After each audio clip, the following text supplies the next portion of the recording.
Willkommen bei Alexandria, wo Geschichte, Mythologie und Kulturen durch Hörbücher lebendig werden. Bitte abonnieren Sie, hinterlassen Sie ein Like und kommentieren Sie, um uns zu unterstützen. Kapitel 1 – Abkehr von Frankreich. Eugens Weg zur deutschen Loyalität. Prinz Eugen von Savoyen-Carignan, der Held der Geschichte, gilt als einer der größten Generäle und Staatsmänner der Geschichte. Trotz seines französisch klingenden Namens ist er eine gefeierte deutsche Persönlichkeit. Seine Loyalität zu Deutschland war unerschütterlich, und kein deutscher Soldat hegte einen tieferen Hass auf die Franzosen. Er fügte ihnen viele Niederlagen zu und erhielt von den Deutschen den Titel Prinz Eugen, der ritterliche Ritter. Eugen wurde in Paris geboren, obwohl das Heimatland seiner Familie Savoyen war, eine bergige Region im heutigen Norditalien. Ironischerweise wurde er in der Hauptstadt des Landes geboren und sollte später durch dessen Hand leiden. Es ist bemerkenswert, wie das Schicksal spielt. Eugen, im Herzen Frankreichs geboren, sollte den Franzosen später beibringen, die Deutschen zu respektieren.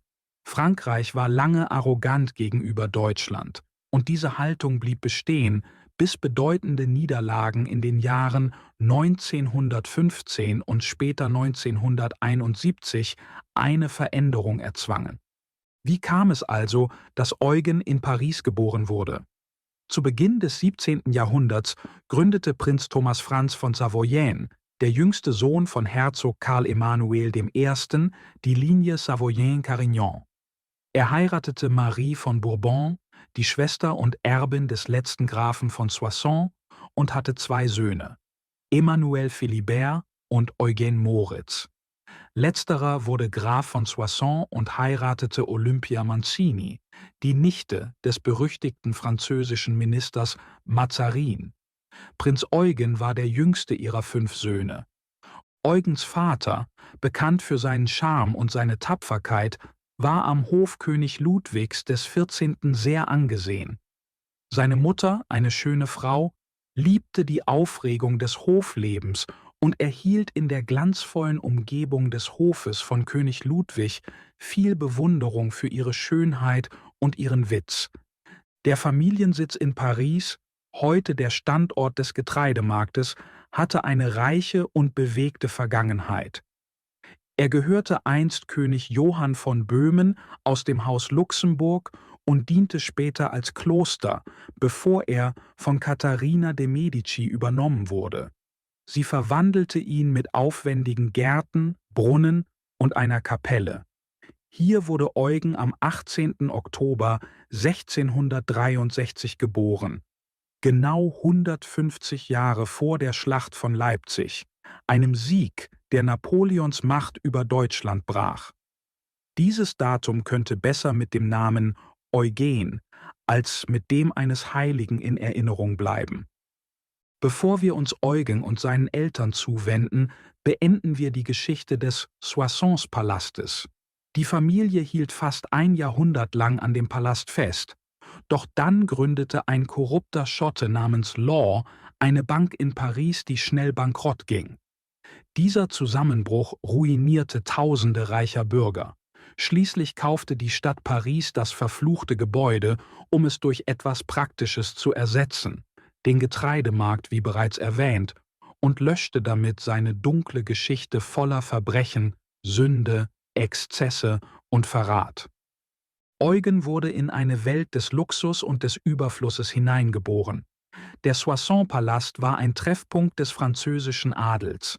Prachtvolle Feste, die immer vom König besucht wurden, waren häufig, und Eugens Mutter, die schöne Italienerin Olympia Mancini, war der Star dieser Veranstaltungen. Doch der Glamour hielt nicht ewig. Das Leben am Hof, das den Launen eines mächtigen Herrschers unterlag, konnte sich schnell ändern. Gegen den Grafen und die Gräfin von Soissons entstanden Intrigen, und mit dem Tod ihres einflussreichen Verwandten, des Ministers Mazarin, verloren sie die Gunst des Hofes. Am 30. März 1665 verbannte ein königliches Dekret sie vom Hof und schickte sie auf ihre Landgüter.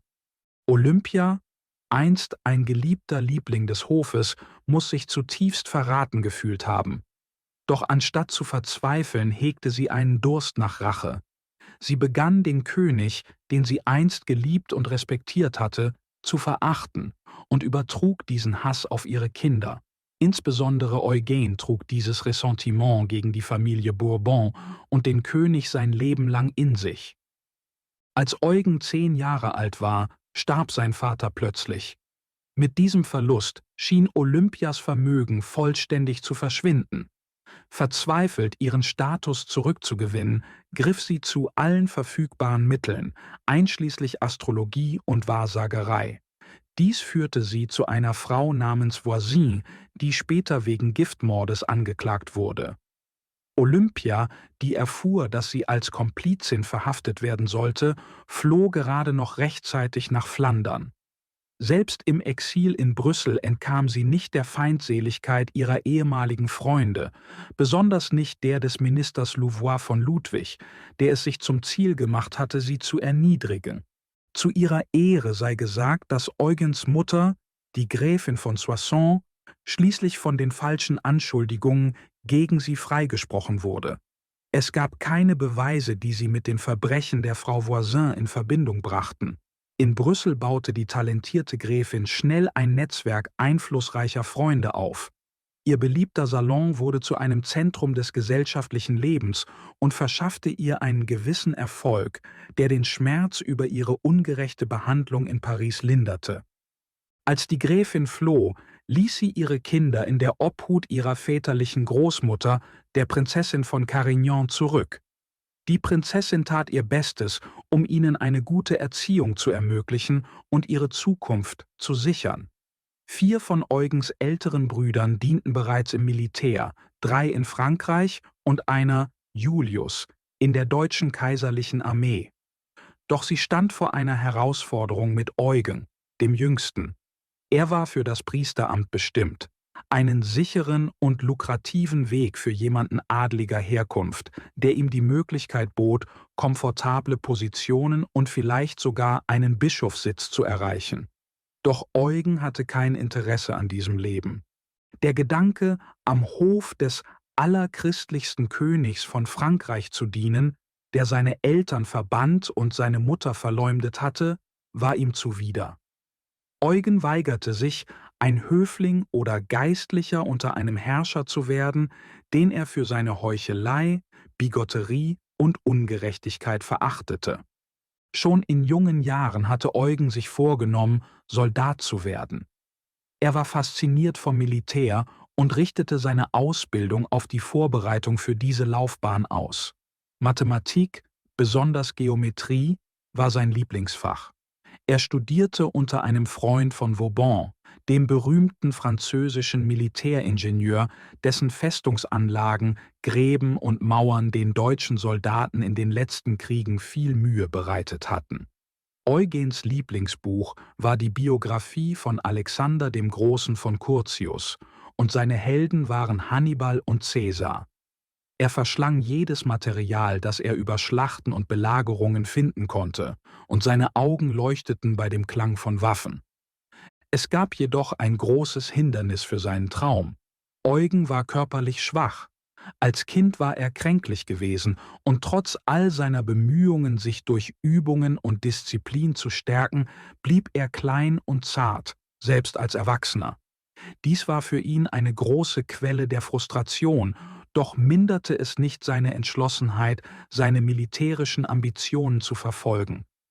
Eugen sagte oft entschlossen zu denen, die ihn in guter Absicht entmutigen wollten: Ich werde Soldat werden, egal was kommt.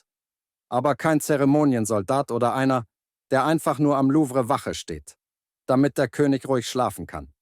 Keiner, der in goldenen und silbernen Uniformen herumstolziert und die Eskapaden der Prinzen und der königlichen Familie ignoriert. Nein, ich will ein echter Soldat sein. Jemand, der bereit ist, jede Härte zu ertragen und seine Pflicht bis zum Tod zu erfüllen. Dabei lächelte seine Großmutter aus dem Hause Bourbon wahrscheinlich und warnte ihn sanft. Eugen antwortete ihr wohl mit Zuversicht: Wenn es Gottes Wille ist, wirst du eines Tages erleben, wie ich als Feldmarschall Armeen führe. Meine Entschlossenheit und Fähigkeiten werden alle körperlichen Einschränkungen überwinden. Und ich werde mich auf dem Schlachtfeld beweisen.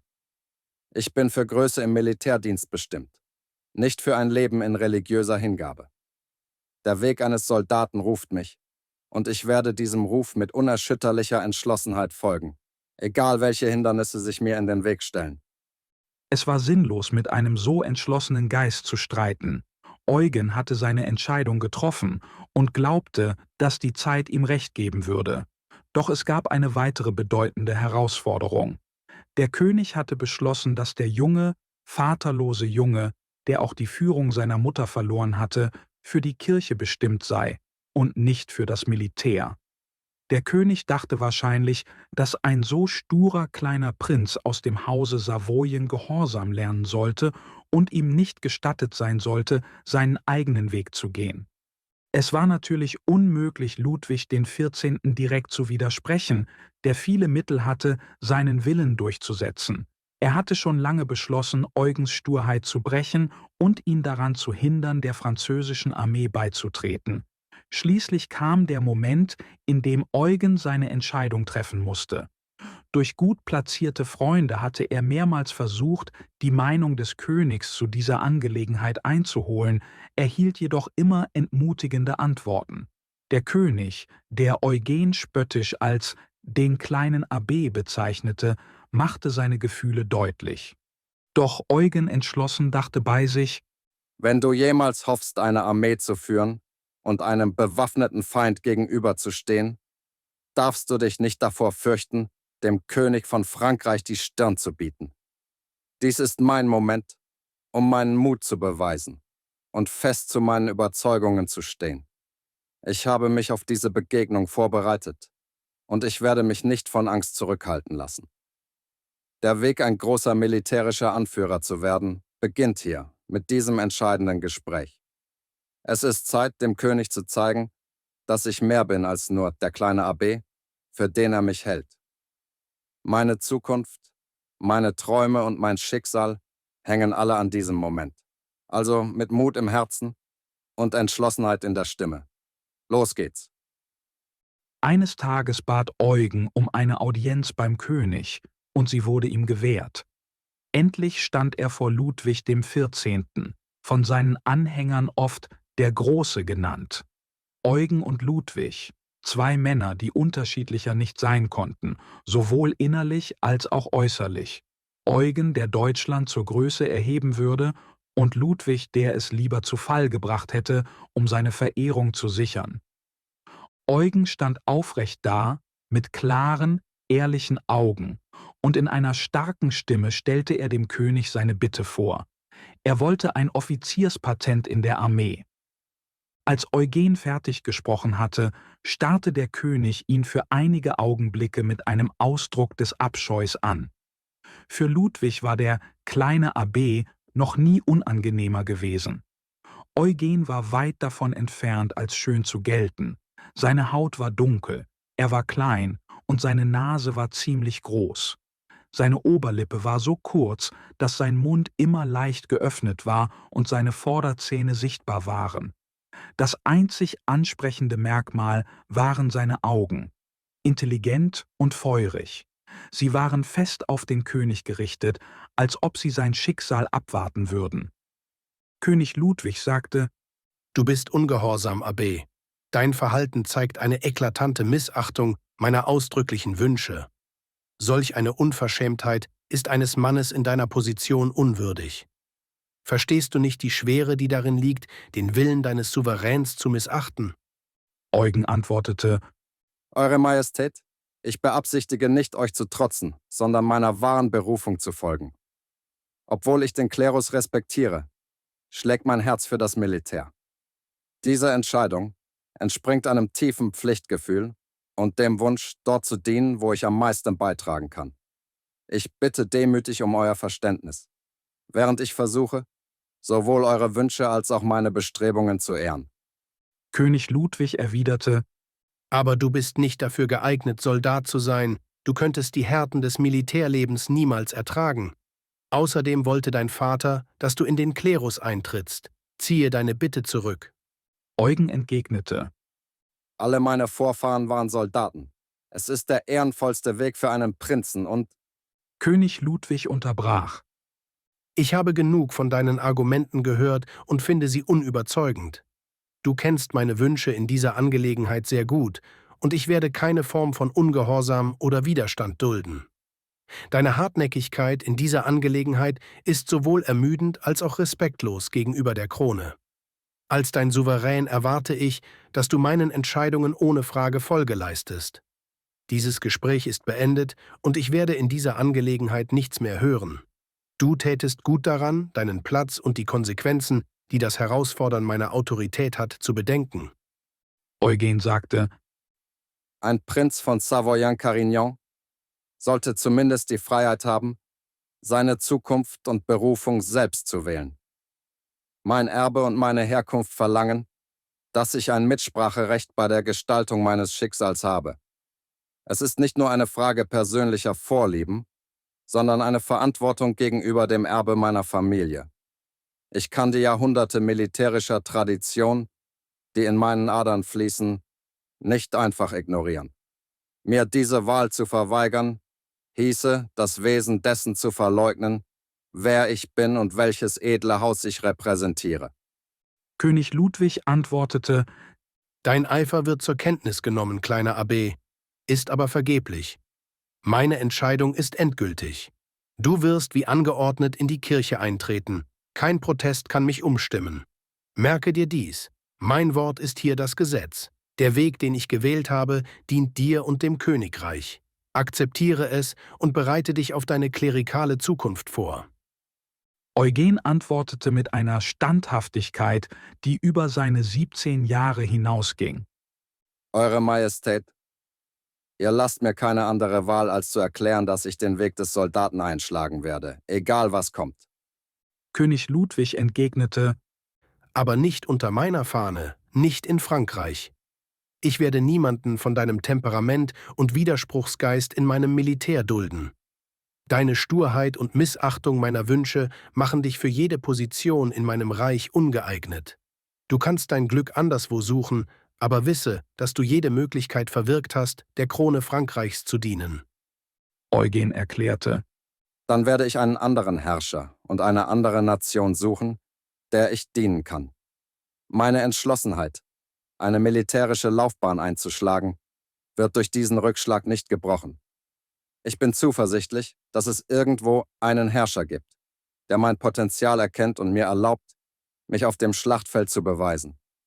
Diese Ablehnung stärkt nur meinen Entschluss, einen Ort zu finden, an dem ich mein Schicksal als Soldat und Anführer erfüllen kann. König Ludwig antwortete: Sehr gut, Prinz. Deine Entscheidung ist klar. Suche dein Glück anderswo, aber wisse, dass dies jegliche Dienste für Frankreich beendet. Du bist aus meinem Reich entlassen. Möge dein Weg Erfüllung bringen, auch wenn ich daran zweifle.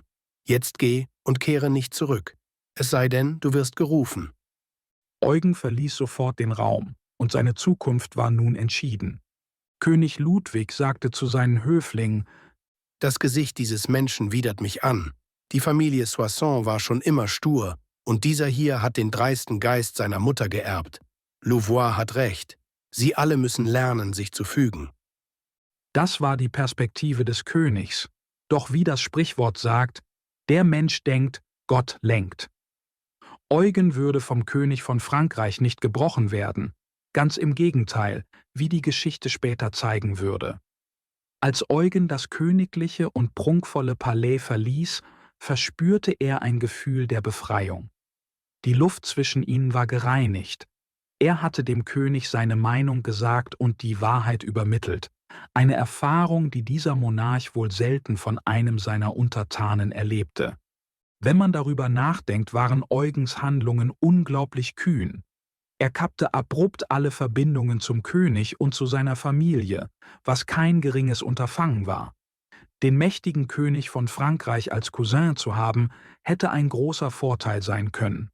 Hätte Eugen dem Wunsch des Königs entsprochen und wäre Priester geworden, hätte er ein komfortables, sicheres Leben geführt, ohne wirkliche Sorgen.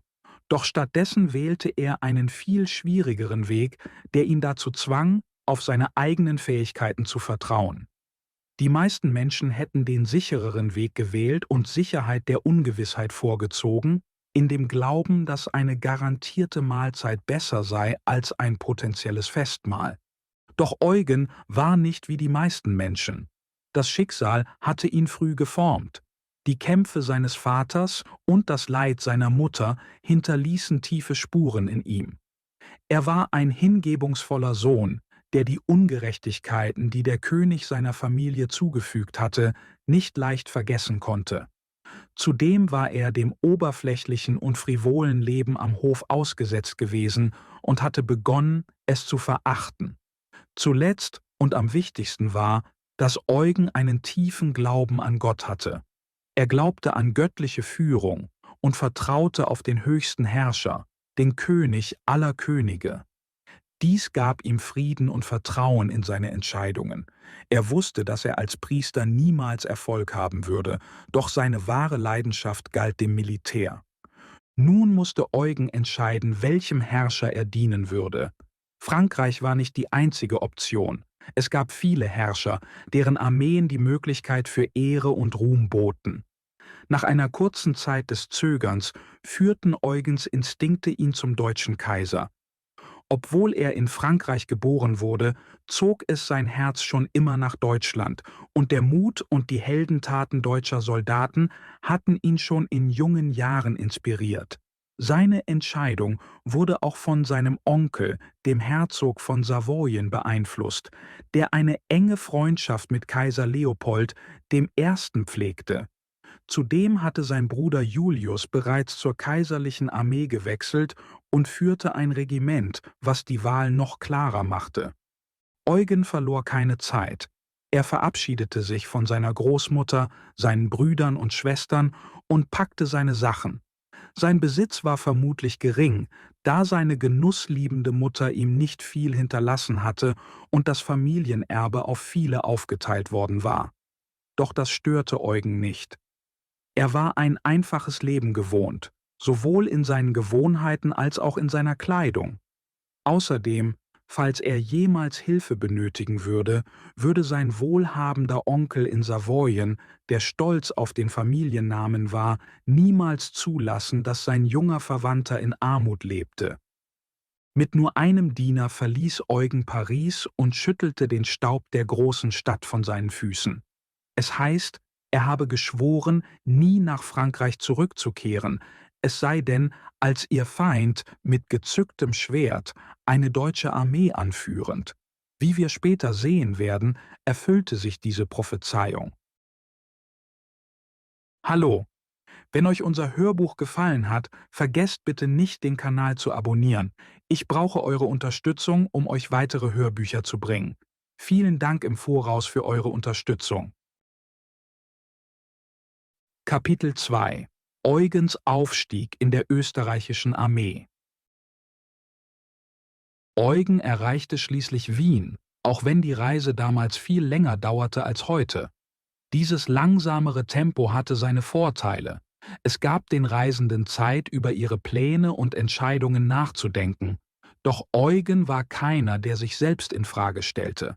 Sobald er sich ein Ziel gesetzt hatte, verfolgte er es mit unerschütterlichem Fokus, überzeugt davon, dass Gott ihn leitete, der beste Kompass für jedermann, ob Prinz oder Bettler. Am königlichen Schloss in Wien wurde Eugen herzlich empfangen. Auch wenn sich sein Aussehen auf der Reise von Paris nicht verbessert hatte, kümmerte sich Kaiser Leopold nicht um Oberflächlichkeiten.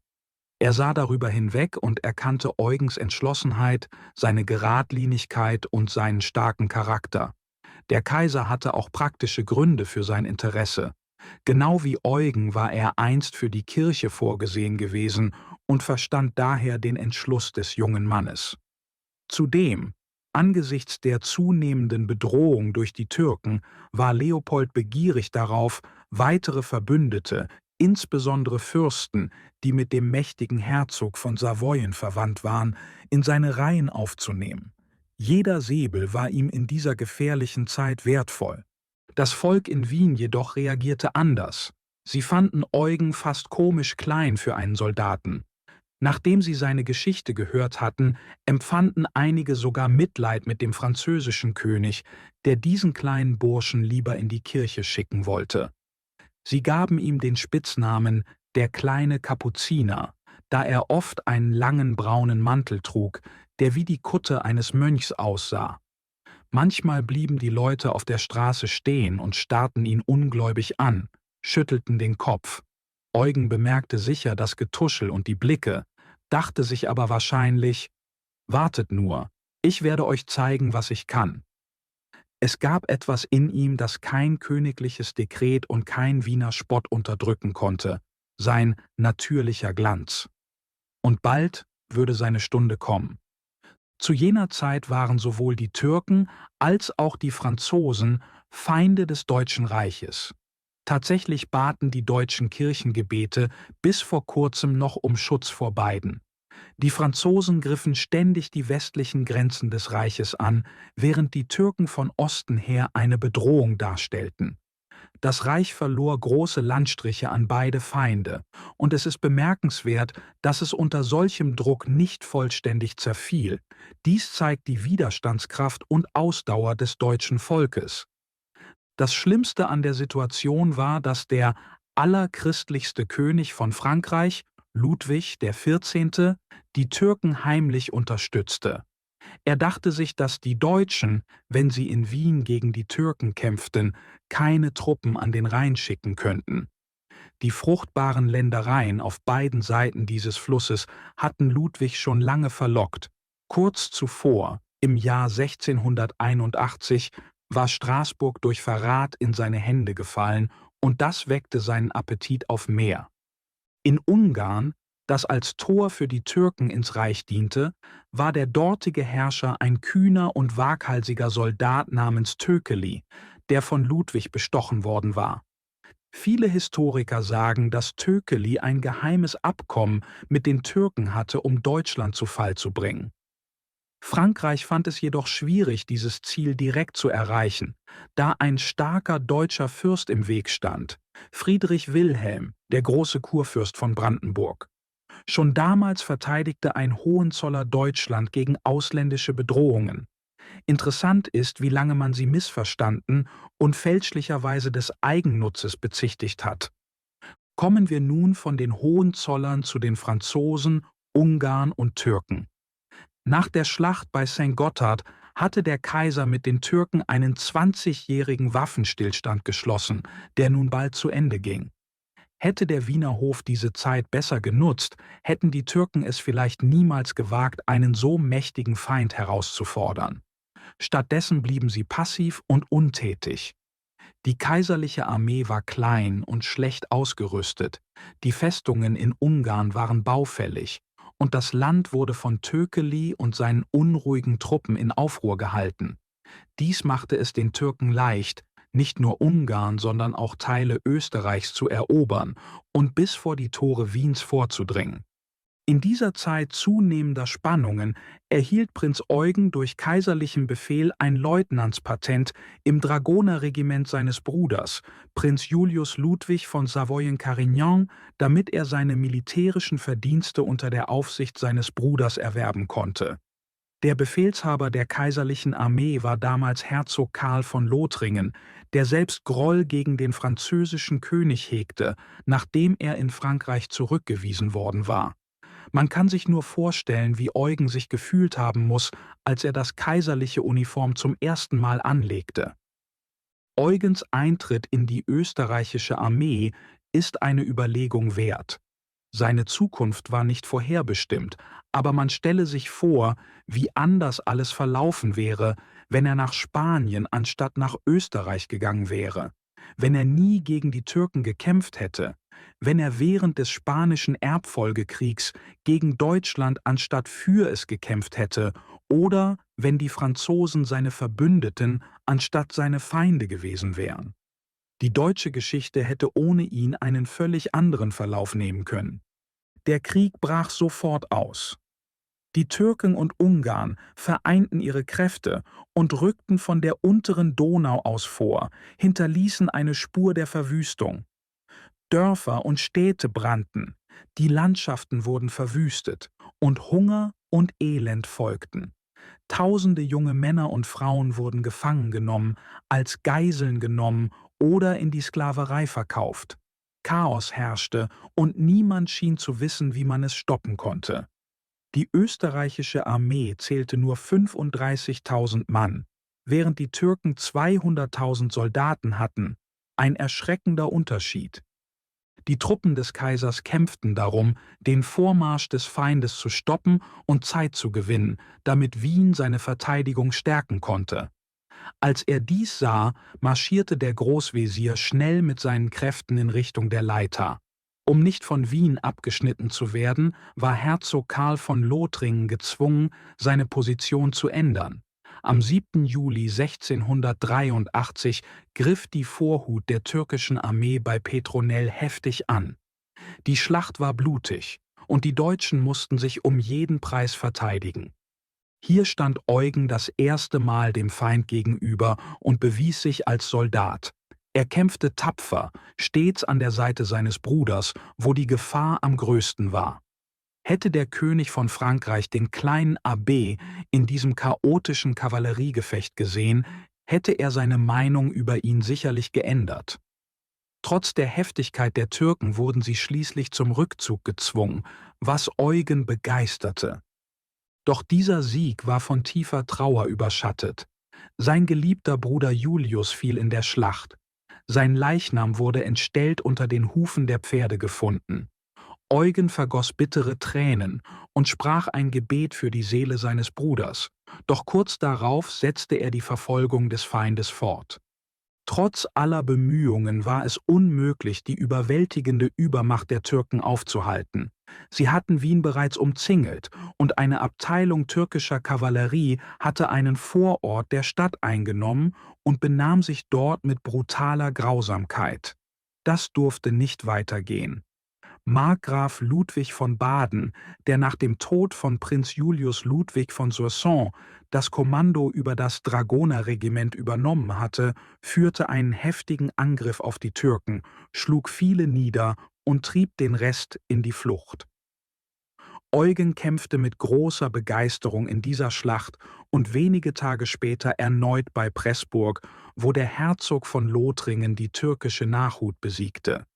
In beiden Schlachten spielten die Dragoner unter Markgraf Ludwig von Baden eine entscheidende Rolle, und Eugen zeichnete sich als herausragender Soldat aus. Inzwischen hatte die Hauptarmee der Türken unter der Führung des Großwesirs Kara Mustafa Wien umzingelt. Niemals zuvor war eine deutsche Stadt einer solchen Gefahr ausgesetzt gewesen. Ganz Deutschland war in Panik, denn alle wussten, dass das gesamte Reich den Türken ausgeliefert wäre, sollte Wien fallen. Niemand konnte sich vorstellen, welche Schrecken folgen könnten. Doch das Schicksal hatte andere Pläne. Der Bürgermeister von Wien, Rüdiger von Starhemberg, war nicht nur ein fähiger Verwalter, sondern auch ein erfahrener Soldat. Er mobilisierte die Verteidiger der Stadt, führte Angriffe an und inspirierte die Bürger und Studenten, wie Helden zu kämpfen. Obwohl die Türken die Mauern wiederholt stürmten und sogar an einigen Stellen durchbrachen, wurden sie von den Verteidigern zurückgedrängt, die erbittert für ihr Leben und ihr Zuhause kämpften. Trotz ihrer Tapferkeit hätten die Wiener schließlich kapitulieren müssen, wenn nicht Verstärkungen eingetroffen wären. Hilfe kam von den Kurfürsten von Bayern und Sachsen, den kaiserlichen Truppen unter Herzog Karl von Lothringen und natürlich vom Dragonerregiment unter Markgraf Ludwig von Baden, bei dem Prinz Eugen, mittlerweile ein aufstrebender Held, diente. Sie alle standen unter dem Kommando von König Johann Sobieski von Polen. Eugen hatte sich in den Kämpfen bewährt und selbst die Dragoner, die ihn einst bezweifelt hatten, respektierten ihn nun als echten Krieger. Die entscheidende Schlacht fand am 12. September 1683 direkt vor den Toren Wiens statt. Die Hilfe traf gerade noch rechtzeitig ein, denn die Stadt hätte kaum weitere 24 Stunden durchgehalten. Die Türken hatten Wien seit dem 15. Juli bombardiert, und es war ein Wunder, dass die Stadt so lange standgehalten hatte. Doch der letzte Tag war der härteste für die Wiener. Der Großvezier teilte seine Kräfte, schickte einen Teil seiner Armee, um die Entsatztruppen am Kahlenberg anzugreifen, während der andere Teil den Befehl erhielt, die Stadt zu stürmen. Lange Zeit war der Ausgang der Schlacht ungewiss. Die Türken kämpften mit unübertroffener Wildheit, und die Deutschen mussten all ihre Kraft aufbieten, um sie zurückzuhalten. Die Szene war chaotisch, wilde Rufe von Allah mischten sich mit den Stöhnen und Gebeten der Christen. Blut floss in Strömen und füllte die Gräben mit den Körpern von Freund und Feind. Der Moment des Sieges kam gerade rechtzeitig, da die Verteidiger erschöpft waren. Schließlich ertönten die Trompetenklänge vom Stephansdom, die ankündigten, dass die Türken flohen. Vom Turm aus konnte man den Rückzug des Feindes sehen. Es war ein heroischer Einsatz gewesen, bei dem jeder seine Rolle gespielt hatte, besonders Prinz Eugen. Gemeinsam mit dem Herzog von Lothringen führte er den Angriff hinunter die steilen Hänge des Leopoldsbergs in Richtung Nußdorf und jagte den Feind entlang der Donauufer. Trotz des Rückschlags außerhalb der Stadt unternahmen die Türken einen letzten verzweifelten Versuch, die Mauern von Wien zu stürmen. Die Lage wurde immer gefährlicher, doch Hilfe war nah. Markgraf Ludwig von Baden entdeckte die größte Bedrohung am Schottentor. Mit 3 Bataillonen Infanterie und seinem Dragonerregiment kämpfte er sich zu diesem kritischen Punkt vor. Sein Plan war, den Feind zu umgehen und den Verteidigern Wiens eine Atempause zu verschaffen. Prinz Eugen, der immer dort war, wo die Kämpfe am heftigsten tobten, führte als erster seine Dragoner durch das Schottentor. Eine erbitterte Schlacht entbrannte, bei der Eugens Truppen den Feind mit ihren langen Klingen niedermachten. An der Spitze des Angriffs stand Prinz Eugen, der Befehle rief und Hiebe austeilte, bis er den Klang der Trompeten von der anderen Seite hörte. Es war Starhemberg, und die Türken waren nun zwischen 2 Kräften eingekesselt. Ohne Fluchtmöglichkeit waren sie dem Untergang geweiht, gefangen in einem Sturm aus Feuer und Zerstörung. Wien war gerettet. Die Türken flohen, dicht verfolgt von den Dragonern. Mit der unmittelbaren Bedrohung aus dem Weg begann die Aufgabe, die Ordnung wiederherzustellen. Eine kleinere Niederlage, die die polnische Kavallerie am 7. Oktober bei Parkan erlitten hatte, wurde 2 Tage später von den vereinten Kräften schnell gerächt. Markgraf Ludwig von Baden stürmte die Stadt, und kurz darauf ergab sich Gran, womit die berühmte Kampagne von 1683 ihr Ende fand. Noch vor Jahresende erhielt Prinz Eugen den Dank des Kaisers für seine Tapferkeit. Am 12. Dezember 1683 wurde er zum Kommandanten und Oberst des Kufstein-Dragonerregiments ernannt, einem Regiment, das er während seiner langen Militärkarriere führen würde. Viele Jahre lang diente dieses Regiment als Vorbild für die gesamte kaiserliche Kavallerie, ein Beweis für Prinz Eugens Meisterschaft in der Kriegskunst und sein tiefes Verständnis militärischer Strategie. Kapitel 3 – Die Belagerung von Buda und darüber hinaus. Obwohl es damals weder Telegraphen noch Eisenbahnen gab, verbreitete sich die Nachricht schnell in Versailles und Paris, dass der kleine Abbé mit großer Tapferkeit gekämpft hatte und vom Kaiser für seinen Mut anerkannt worden war. Wie muss sich Ludwig XIV. Gefühlt haben, als er dies hörte? Zu schlau, um seine Gefühle zu zeigen, konnte sein Minister Louvois seine Wut jedoch nicht verbergen und rief aus: Dieser Bursche soll nie wieder einen Fuß auf französischen Boden setzen.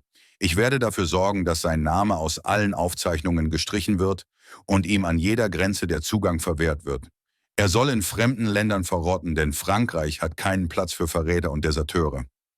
Louvois konnte Befehle erteilen, aber er konnte die Zukunft nicht kontrollieren. Zu diesem Zeitpunkt hatte Eugen seine Position bereits gesichert. Sein Kommandeur, Feldmarschall General Markgraf Ludwig von Baden, ein gut informierter und fähiger Soldat jener Zeit, erkannte in Eugen, was der französische König übersehen hatte. Er empfahl Eugen dem Kaiser mit den Worten: Mit der Zeit wird dieser junge Savoyer zweifellos zu einem der furchtbarsten militärischen Führer der Geschichte aufsteigen. Sein taktisches Verständnis, gepaart mit unerschütterlichem Mut und strategischem Weitblick, wird ihn zweifellos in den Pantheon der größten Feldherren der Welt einreihen. Merken Sie sich meine Worte, denn ich sehe eine Zukunft, in der sein Name mit dem gleichen Respekt genannt wird wie der Alexanders des Großen, Julius Caesars und Hannibal Barcas. Die Kampagne von 1684 begann schnell, jedoch ohne großen Erfolg. Der Weg von Wien nach Istanbul war lang und es gab viel zu tun, bevor sie den Feind zurückdrängen konnten. Die Türken hielten weiterhin Festungen in Ungarn und stellten eine ernste Bedrohung dar. Der Schlüssel war die Eroberung von Buda. Zunächst scheiterte dieser Versuch und die deutschen Truppen mussten sich ohne Zielerreichung in die Winterquartiere zurückziehen. Sie mussten dann die Stadt belagern und die vorrückende türkische Armee abwehren. Starhemberg, ein erfahrener Militärführer, schlug vor, zunächst Neuhäusel einzunehmen, da dies der einzige Weg war, sich Buda zu nähern. Sein Rat wurde ignoriert, was zu Rückschlägen führte. Erst im folgenden Jahr besserten sich die Dinge. Weitere Kräfte schlossen sich der Armee des österreichischen Kaisers an, darunter Bayern, Sachsen, Brandenburg und 20.000 Ungarn, die Thökeli abgelehnt hatten und sich dem Kaiser anschlossen. Seit der Belagerung Wiens durch die Türken waren die deutschen Fürsten aufgerüttelt und erkannten die Notwendigkeit einer gemeinsamen Verteidigung gegen eine gemeinsame Bedrohung. Natürlich waren Prinz Eugen und sein Regiment beteiligt. Seine Position befand sich auf dem linken Flügel der kaiserlichen Kavallerie, die von Prinz Salm kommandiert wurde. Die Dinge liefen gut und bald war Buda umzingelt, genau wie zuvor Wien von den Türken. Eugen und seine Dragoner waren entlang einer Schluchtstraße an der Südseite der Festung stationiert, die zwischen zwei Bergen in eine breite Ebene führte. Dies war die Route, von der aus die Türken in Buda Verstärkungen erwarteten. Fast jeden Tag kam es zu Gefechten, aber die Türken kamen stets schlechter weg. Diese Begegnungen waren gefährlich, wie sich daran zeigte, dass Eugen einmal sein Pferd unter ihm wegschoss und bei einer anderen Gelegenheit wurde er von einem Pfeil verwundet. Schließlich traf die türkische Entsatzarmee ein, wurde jedoch vollständig besiegt und die Stadt wurde im Sturm eingenommen.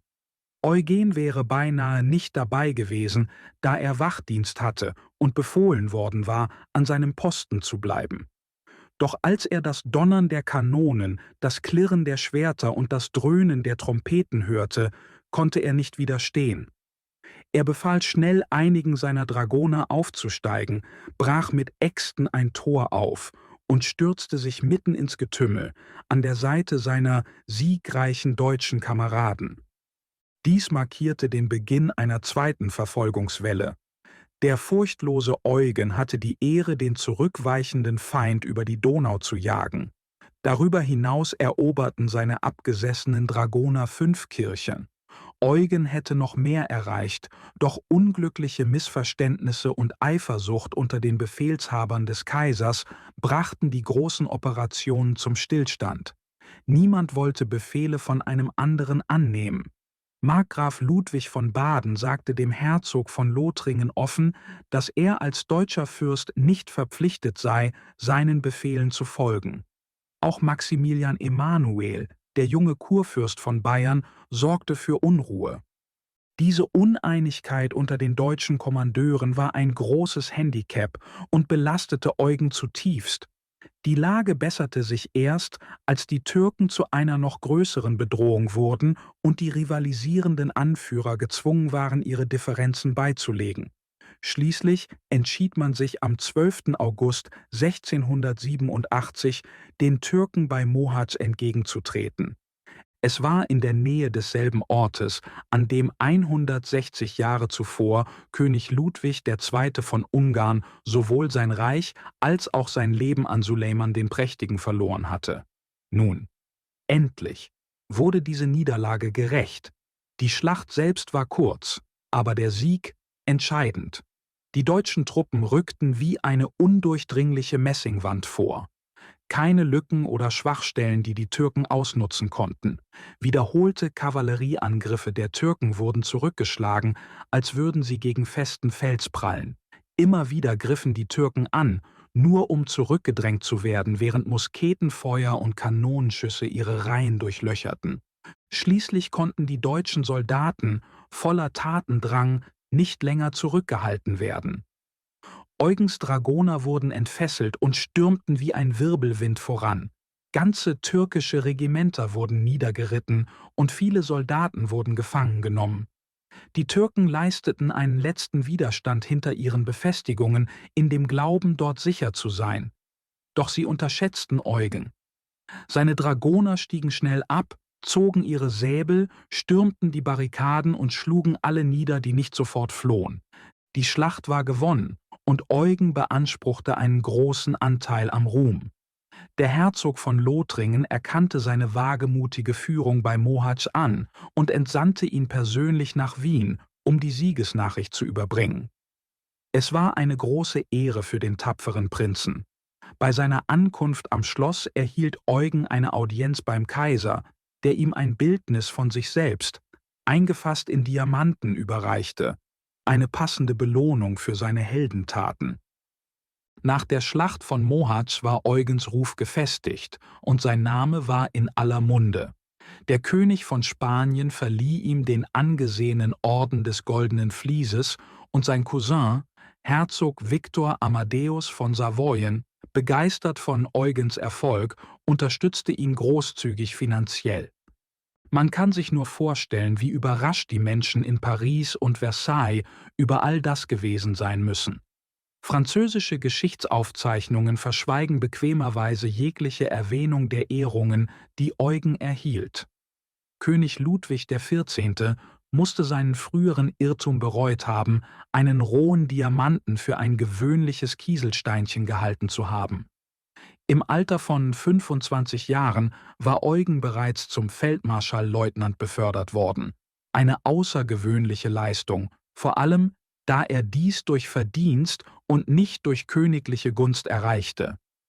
Zu diesem Zeitpunkt war es das oberste Ziel des Kaisers, Belgrad zurückzuerobern, eine strategisch wichtige Festung, die nicht in türkischer Hand bleiben durfte. Der Kaiser gab den Befehl, und es folgte rasches Handeln. Der bayerische Kurfürst, der Schwiegersohn des Kaisers, führte nun die kaiserliche Armee an, nachdem der tapfere Herzog Karl von Lothringen strategisch aus dem Kommando entfernt worden war. Die Kampagne verlief reibungslos. Nachdem die deutschen Kanonen 2 Breschen in die Mauern von Belgrad geschlagen hatten, begann der Angriff. 2 Kolonnen, angeführt vom Kurfürsten von Bayern und Eugen, rückten auf die Befestigungen vor. Die Soldaten riefen: Es lebe der Kaiser! Es lebe Deutschland! Sie drängten vorwärts im Glauben, den Sieg bereits errungen zu haben. Doch bald merkten sie, dass sie sich geirrt hatten. Ein tiefer Graben umgab das Hauptfort und stellte ein gefährliches Hindernis dar. Es gab keine Zeit zu zögern, jetzt oder nie. Trotz des stetigen Feuers der Türken rief der junge Graf Starhemberg, Neffe des heldenhaften Bürgermeisters von Wien: Folgt mir, tapfere Soldaten! Wenn eure Herzen für unseren edlen Kaiser und die Liebe zu unserem geschätzten Vaterland schlagen, lasst uns voranstürmen. Für die Ehre des Reiches und die Würde unseres Landes. Unser Mut an diesem Tag wird für kommende Generationen unvergessen bleiben. Er sprang in den Graben, bis zur Taille im Wasser, gefolgt von seinem gesamten Regiment. Doch das war nicht das Ende. Einmal aus dem Graben heraus, durchnässt, mussten sie noch die Festungsanlagen stürmen. Die Türken, die wussten, dass der Verlust Belgrads verheerend wäre, kämpften erbittert. Doch der Kurfürst und Eugen waren dicht hinter Starhembergs Regiment, was zu einem brutalen Nahkampf führte. Das Schlachtfeld war chaotisch, mit Kanonenkugeln, groß und klein, die auf die angreifenden Truppen herabregneten. Der Kurfürst wurde von einem Pfeil ins Gesicht getroffen, und ein Janitschar schlug Eugen mit einem Schwert und durchtrennte seinen Helm. Eugen wehrte sich schnell und stieß sein Schwert tief in die Brust des Türken. Doch kurz darauf durchbohrte eine Musketenkugel Eugens Bein oberhalb des Knies, und er brach zusammen, forderte jedoch weiterhin seine Truppen zum Kampf auf. Er wurde vom Schlachtfeld getragen, und bald darauf kam die Nachricht: Belgrad war erobert. Eugens Wunde war schwer. Die Musketenkugel konnte zunächst nicht lokalisiert werden, und selbst Monate später wurden Knochensplitter aus seinem Bein entfernt. Trotz aller Bemühungen der besten Ärzte, einschließlich des persönlichen Arztes, den sein Cousin, Herzog Viktor Amadeus II., geschickt hatte, verlief Eugens Genesung nur langsam. Später entwickelte er ein Lungenleiden, und erst im Januar 1689 war er in der Lage, nach Turin zu reisen, um seinem Cousin persönlich für die Pflege und Unterstützung zu danken, die er erhalten hatte. Die Siege des österreichischen Kaisers über die Türken weckten starke Eifersucht am französischen Hof. Ludwig XIV., der allerchristlichste König, war über diese Triumphe nicht erfreut. Statt die Verteidigung gegen die Türken zu unterstützen, beunruhigte ihn der Gedanke an einen mächtigen deutschen Kaiser als Rivalen. Um dies zu kontern, startete er einen Überraschungsangriff auf den Kaiser und seine Festungen. Beide Seiten waren unvorbereitet, was Ludwig schnelle Erfolge ermöglichte. Philippsburg fiel, Mainz kapitulierte, und mit Hilfe von Fürstenberg, dem Koadjutor des Kölner Bistums, gerieten auch Städte wie Bonn und Kaiserswerth unter französische Kontrolle. Nach den Siegen über die Türken hätte Kaiser Leopold Frieden mit ihnen schließen sollen, um alle Kräfte gegen die Franzosen zu konzentrieren. So sahen es die meisten deutschen Fürsten. Unglaublicherweise tat Leopold dies nicht und sah sich bald zwei Feinden gegenüber. Die Lage wurde verzweifelt, und deutsche Patrioten, von denen es viele gab, empfanden ein tiefes Gefühl der Frustration. Während Ludwig seine Truppen in den Rheinprovinzen wüten ließ, plünderte und verbrannte er über 100 Dörfer. Gleichzeitig versuchte er, sich mit dem Herzog von Savoyen zu verbünden. Ludwig sah in Savoyen eine strategische Basis für Angriffe auf die Deutschen, auch wenn es ein Umweg war. Dies war ein Schock für den Herzog von Savoyen, der lieber neutral geblieben und sich aus dem Krieg herausgehalten hätte. Doch er musste eine Entscheidung treffen, entweder auf der Seite Österreichs oder an der Seite Frankreichs stehen. Zögernd und nach langem Überlegen entschied er sich für die österreichische Seite. Eugen setzte sich intensiv dafür ein, den Herzog zu überzeugen, erinnerte ihn an all das Leid, das das Haus Carignan durch die Franzosen erfahren hatte, und warnte ihn vor den Gefahren, ein Vasall König Ludwigs zu werden. Das besiegelte die Entscheidung. Eine kleine deutsche Armee von 5000 Mann unter der Führung von Caprara, begleitet von Eugen, marschierte nach Savoyen. Mit der Ankunft spanischer Verstärkungen hofften sie voller Zuversicht, die arroganten französischen Truppen konfrontieren und besiegen zu können. Doch die Dinge nahmen eine unerwartete Wendung. Der Herzog von Savoyen, Eugens Onkel, verriet sie. Von französischem Geld bestochen, enthüllte er alle Pläne der kaiserlichen Führer an den französischen General Catinat. Schlimmer noch, er erlaubte es den berüchtigten piemontesischen Scharfschützen, einen Guerillakrieg gegen die Österreicher zu führen. Soldaten wurde vergiftetes Essen gegeben, einige wurden ermordet und kleine Gruppen wurden in Hinterhalte gelockt.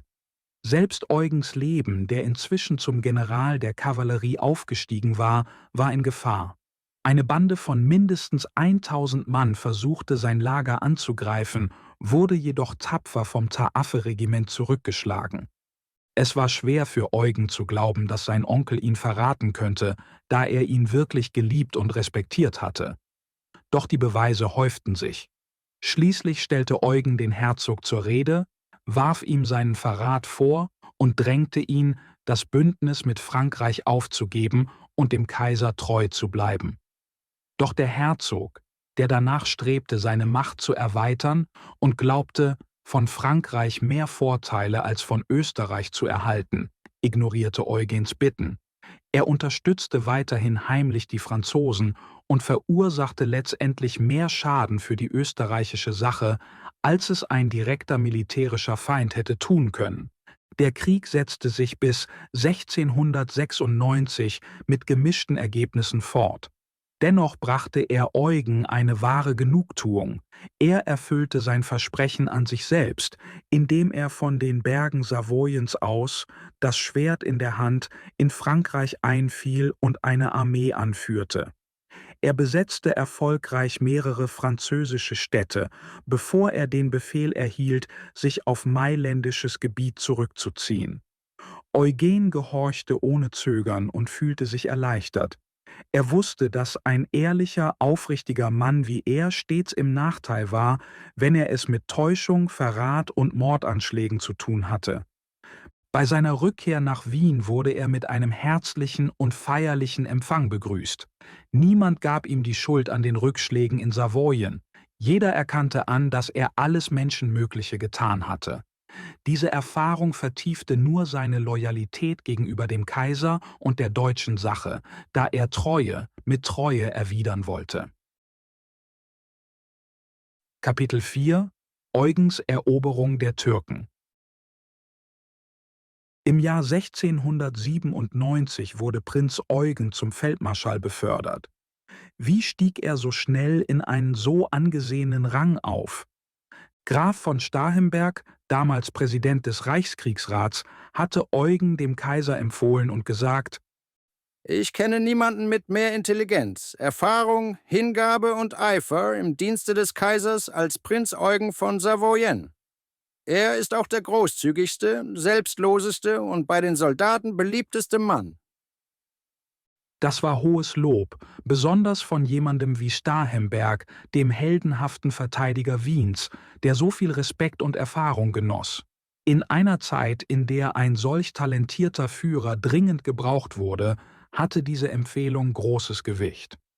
Während Italien ruhig blieb und die Kampagne am Rhein nur langsam vorankam, sah sich Ungarn einer erneuten Bedrohung durch die Türken, die Erzfeinde des Christentums, ausgesetzt. Eugen, bekannt als erbitterter Gegner der Türken, war der perfekte Mann für diese Aufgabe. Die kaiserlichen Truppen waren in den letzten Jahren geschwächt worden und Friedrich August II., Kurfürst von Sachsen, hatte sich als ineffektiv im Amt des Oberbefehlshabers des Kaisers erwiesen. Glücklicherweise wurde er abgesetzt, als er den Thron von Polen annahm. Sein Abgang wurde als Erleichterung für die deutsche Sache angesehen, da er als Soldat wenig zu ihrer Verteidigung beigetragen hatte. Als die Nachricht sich verbreitete, dass Eugen erneut die Truppen in Ungarn anführen würde, jubelten die Soldaten. Starhembergs Bemerkung über Eugens Beliebtheit bei den Truppen bewahrheitete sich. Dieser Moment markierte den Beginn von Eugens wahrhaft siegreicher Karriere. Nun konnte er sich allein auf seine Fähigkeiten und Führung verlassen, ohne dass jemand über oder neben ihm ihn zurückhielt. Zu dieser Zeit war Belgrad erneut in die Hände der Türken gefallen. Obwohl der Wiener Kriegsrat entschied, dass es nicht der richtige Moment sei, die Stadt zurückzuerobern, war Eugen entschlossen, die Armee wieder aufzubauen. Sein Fokus lag darauf, die halb verhungerten Truppen zu versorgen, sie neu einzukleiden und die Disziplin wiederherzustellen. Obwohl gütig, war Eugen gut für diese Aufgabe geeignet, denn die Soldaten liebten ihn wie einen Vater, und diese Zuneigung machte sie eifrig bereit, ihm zu gehorchen. Eugen sammelte die verstreute Armee bei Kobyla, wo er erfuhr, dass der türkische Herrscher Mustafa II. Sich in Belgrad aufhielt und Brücken über die Donau und die Sewe errichtet hatte. Die meisten in der Armee glaubten, die Türken planten, die Sewe zu überqueren und Peterwart anzugreifen. Doch Eugen durchschaute ihre Strategie. Er erkannte, dass die Türken beabsichtigten, schnell nach Transsilvanien zu marschieren, um die 8 österreichischen Regimenter von General Rabutin anzugreifen. Nachdem er eine starke Truppe zurückgelassen hatte, um den Feind zu beobachten, führte Eugen den Großteil seiner Truppen entlang der Theiß, um Rabutin zu treffen und sich auf den bevorstehenden Konflikt vorzubereiten. Alles verlief prächtig. Eugen traf erfolgreich mit General Rabutin zusammen und beschloss dann, nach Peterwart-Ain zurückzukehren, um die Festung vor möglichen türkischen Angriffen zu verteidigen. Er kam gerade rechtzeitig, um die Türken daran zu hindern, die Brücken über die Sümpfe bei St. Thomas Sürek zu zerstören. Dank seiner effizienten Kundschafter und Spione erfuhr Eugen, dass die Türken planten, auf Szegedin vorzurücken, die Stadt einzunehmen und dann nach Transsilvanien weiterzuziehen. Entschlossen, dies zu verhindern, marschierte Eugen schnell und kam bis zum 12. September auf 1 Meile an den Feind heran. Er beschloss, sofort anzugreifen. Der einstige kleine Abbé hatte sich in einen mutigen und entschlossenen Kommandanten verwandelt.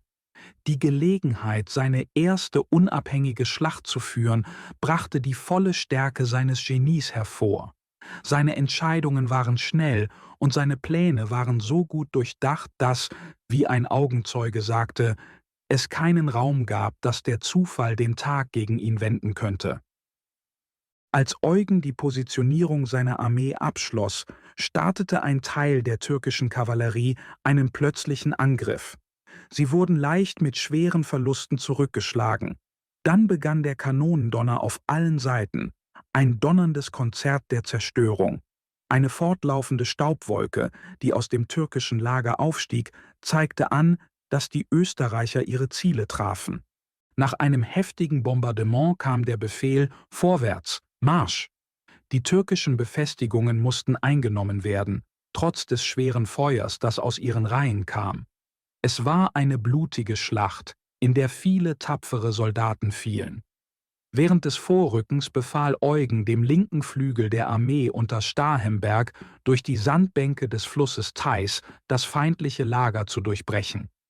Trotz der verzweifelten Verteidigung der Janitscharen, die mit dem Mut von Männern kämpften, die wussten, dass sie umzingelt waren, wurden sie langsam zurückgedrängt. Die österreichischen Truppen erreichten die feindlichen Befestigungen, stürmten vor und begannen, die Mauern zu erklimmen.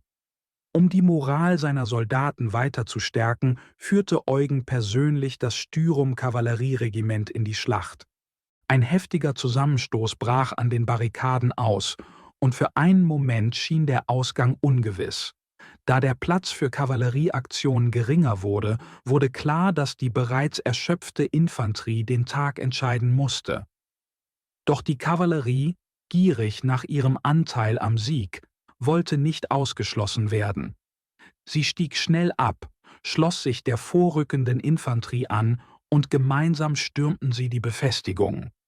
Die Janitscharen erkannten, dass sie dem Untergang geweiht waren, beschlossen jedoch, bis zum Tod zu kämpfen. Ihre Musketen wegwerfend, zogen sie ihre Säbel und ein brutaler Nahkampf entbrannte, Gesicht zu Gesicht, Auge in Auge. Unterlegen und umzingelt erlitten die Janitscharen verheerende Verluste. Schließlich versuchten sie zu fliehen. Sie glaubten, die Brücke zur Sicherheit sei noch offen, aber das war ein tragischer Irrtum. Eugen hatte den Weg bereits abgeschnitten. Ohne Fluchtmöglichkeit und ohne Verstärkungen wurden die Türken an die felsigen Ufer des Flusses Theiß gedrängt, wo sie von den siegreichen Österreichern ins Wasser gezwungen wurden. Die meisten von ihnen ertranken im Fluss, was die Schlacht in einer blutigen Niederlage enden ließ.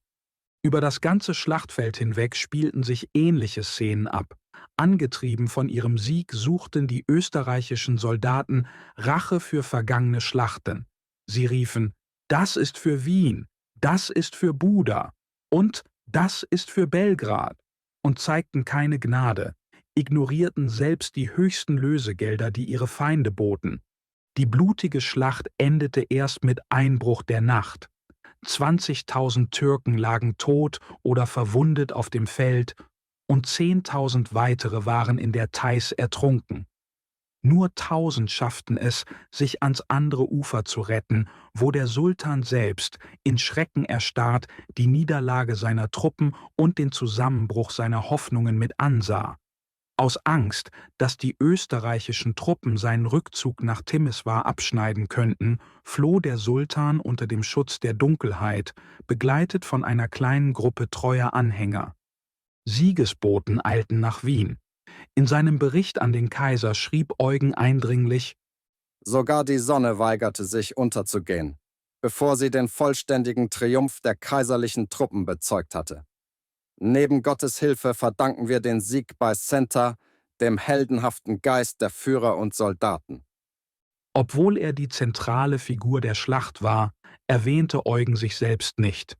Sein scharfer militärischer Instinkt, seine kühnen Entscheidungen und die Energie, mit der er an diesem historischen Tag seine Pläne ausführte, brachten ihm bleibenden Ruhm. Eugens Ruf verbreitete sich rasch in Deutschland und Europa. Er wurde nun zu den größten Feldherren gezählt, und selbst seine Feinde gaben zu, das war ein Wunder. Man kann sich nur vorstellen, was König Ludwig XIV. Und sein Minister Louvois von diesen Nachrichten hielten. Vielleicht ahnten sie, dass Frankreich eines Tages unter Eugens Macht fallen könnte. Am Tag nach der Schlacht führte Eugen seine siegreichen Truppen in das verlassene Lager des Sultans, wo sie unermessliche Reichtümer fanden.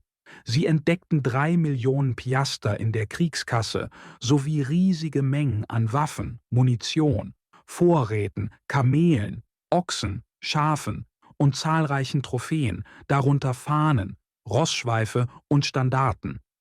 Der Sieg bei Zenta war beispiellos. Niemals zuvor hatten Christen die Ungläubigen so entschieden besiegt, und die Türken hatten nie eine derart katastrophale Niederlage erlitten. Nun war es an der Zeit, den Sieg zu nutzen. Trotz vieler Hindernisse verfolgte Eugen geschickt die erzielten Vorteile und fügte seinem Erbe einen weiteren Triumph hinzu. In nur einer Kampagne hatte er Siebenbürgen, Ungarn bis Temeswar, das Banat und Slawonien bis hin nach Belgrad für seinen Kaiser zurückerobert. Ende November kehrte Eugen nach Wien zurück, wo der Kaiser ihn mit Dankbarkeit und Bewunderung empfing und ihm ein mit Edelsteinen besetztes Schwert überreichte. Die Wiener Bevölkerung begrüßte den berühmten Bezwinger der Türken mit Begeisterung. Eugen, der sie so oft verteidigt hatte, hatte nun ihre höchsten Erwartungen übertroffen und wurde in ihren Augen zu einem wahren Helden, ein Status, den er für den Rest seines Lebens beibehalten sollte. Am 26. Januar 1799 wurde nach 72-tägigen Verhandlungen in Karlowitz, einem kleinen Ort in der Nähe von Peterwad-Ain, zwischen dem Kaiser und dem Osmanischen Reich Frieden geschlossen.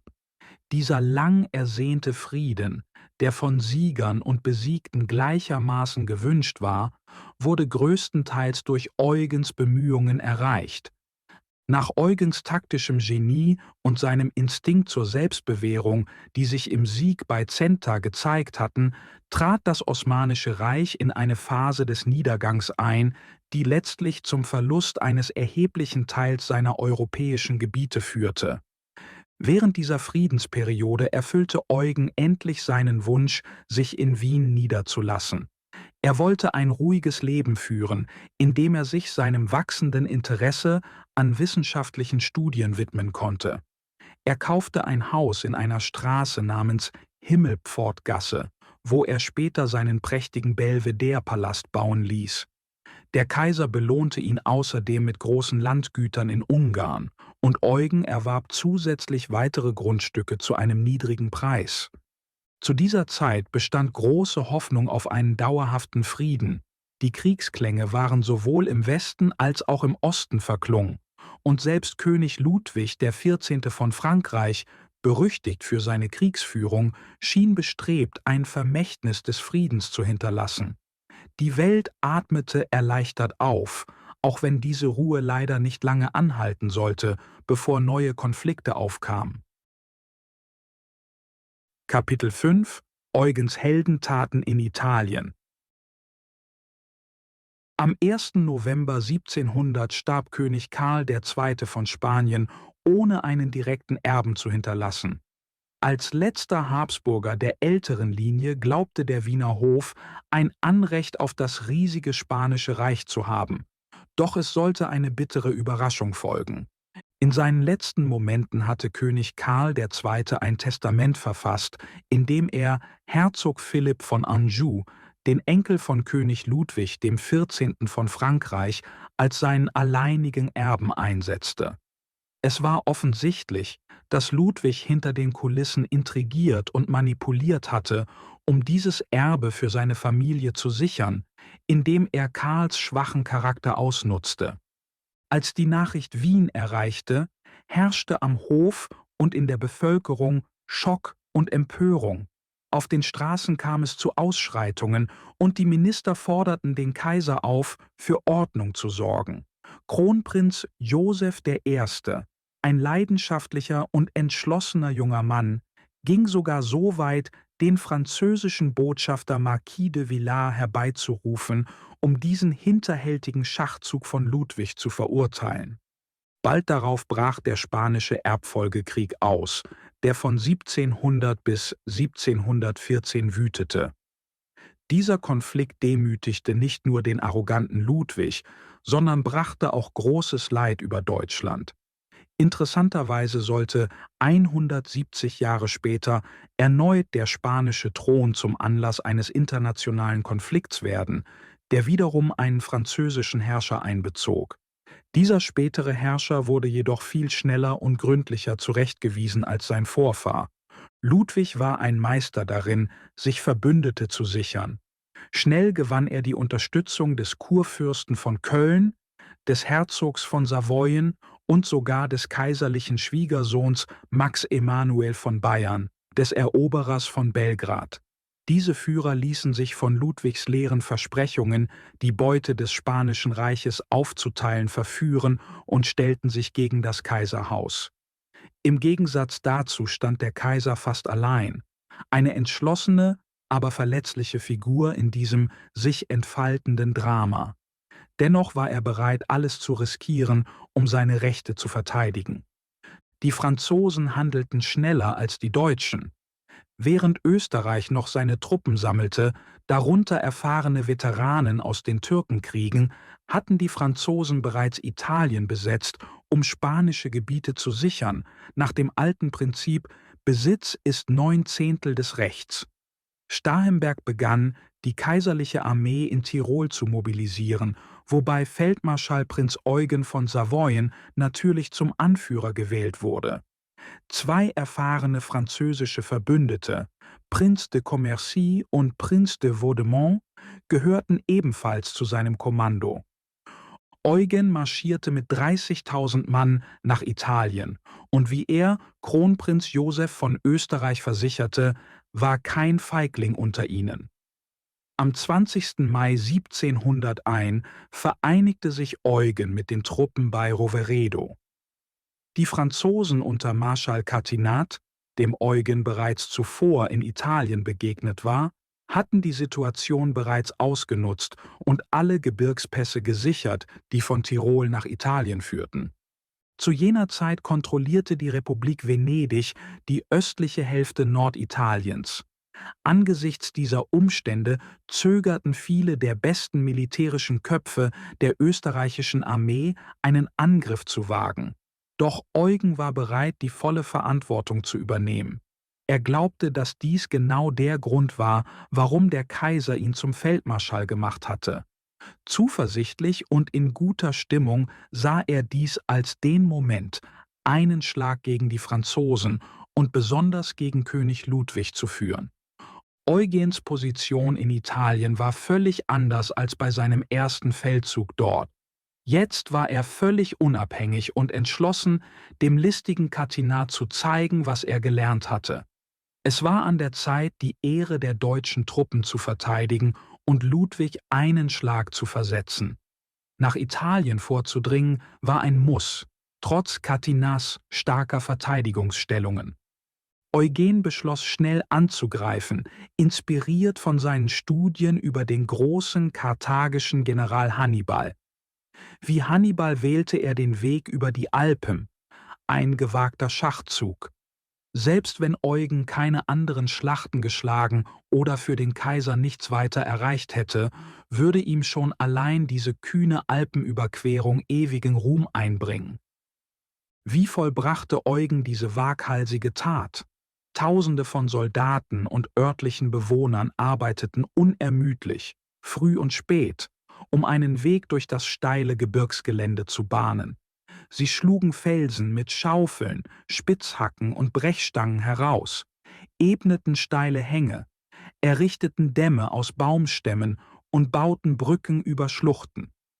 Eugens größte Herausforderung bestand darin, Catinat im Unklaren über die vorbereitete Straße zu lassen, obwohl der französische Kommandant kaum eine solch kühne Überraschung erwartet hätte.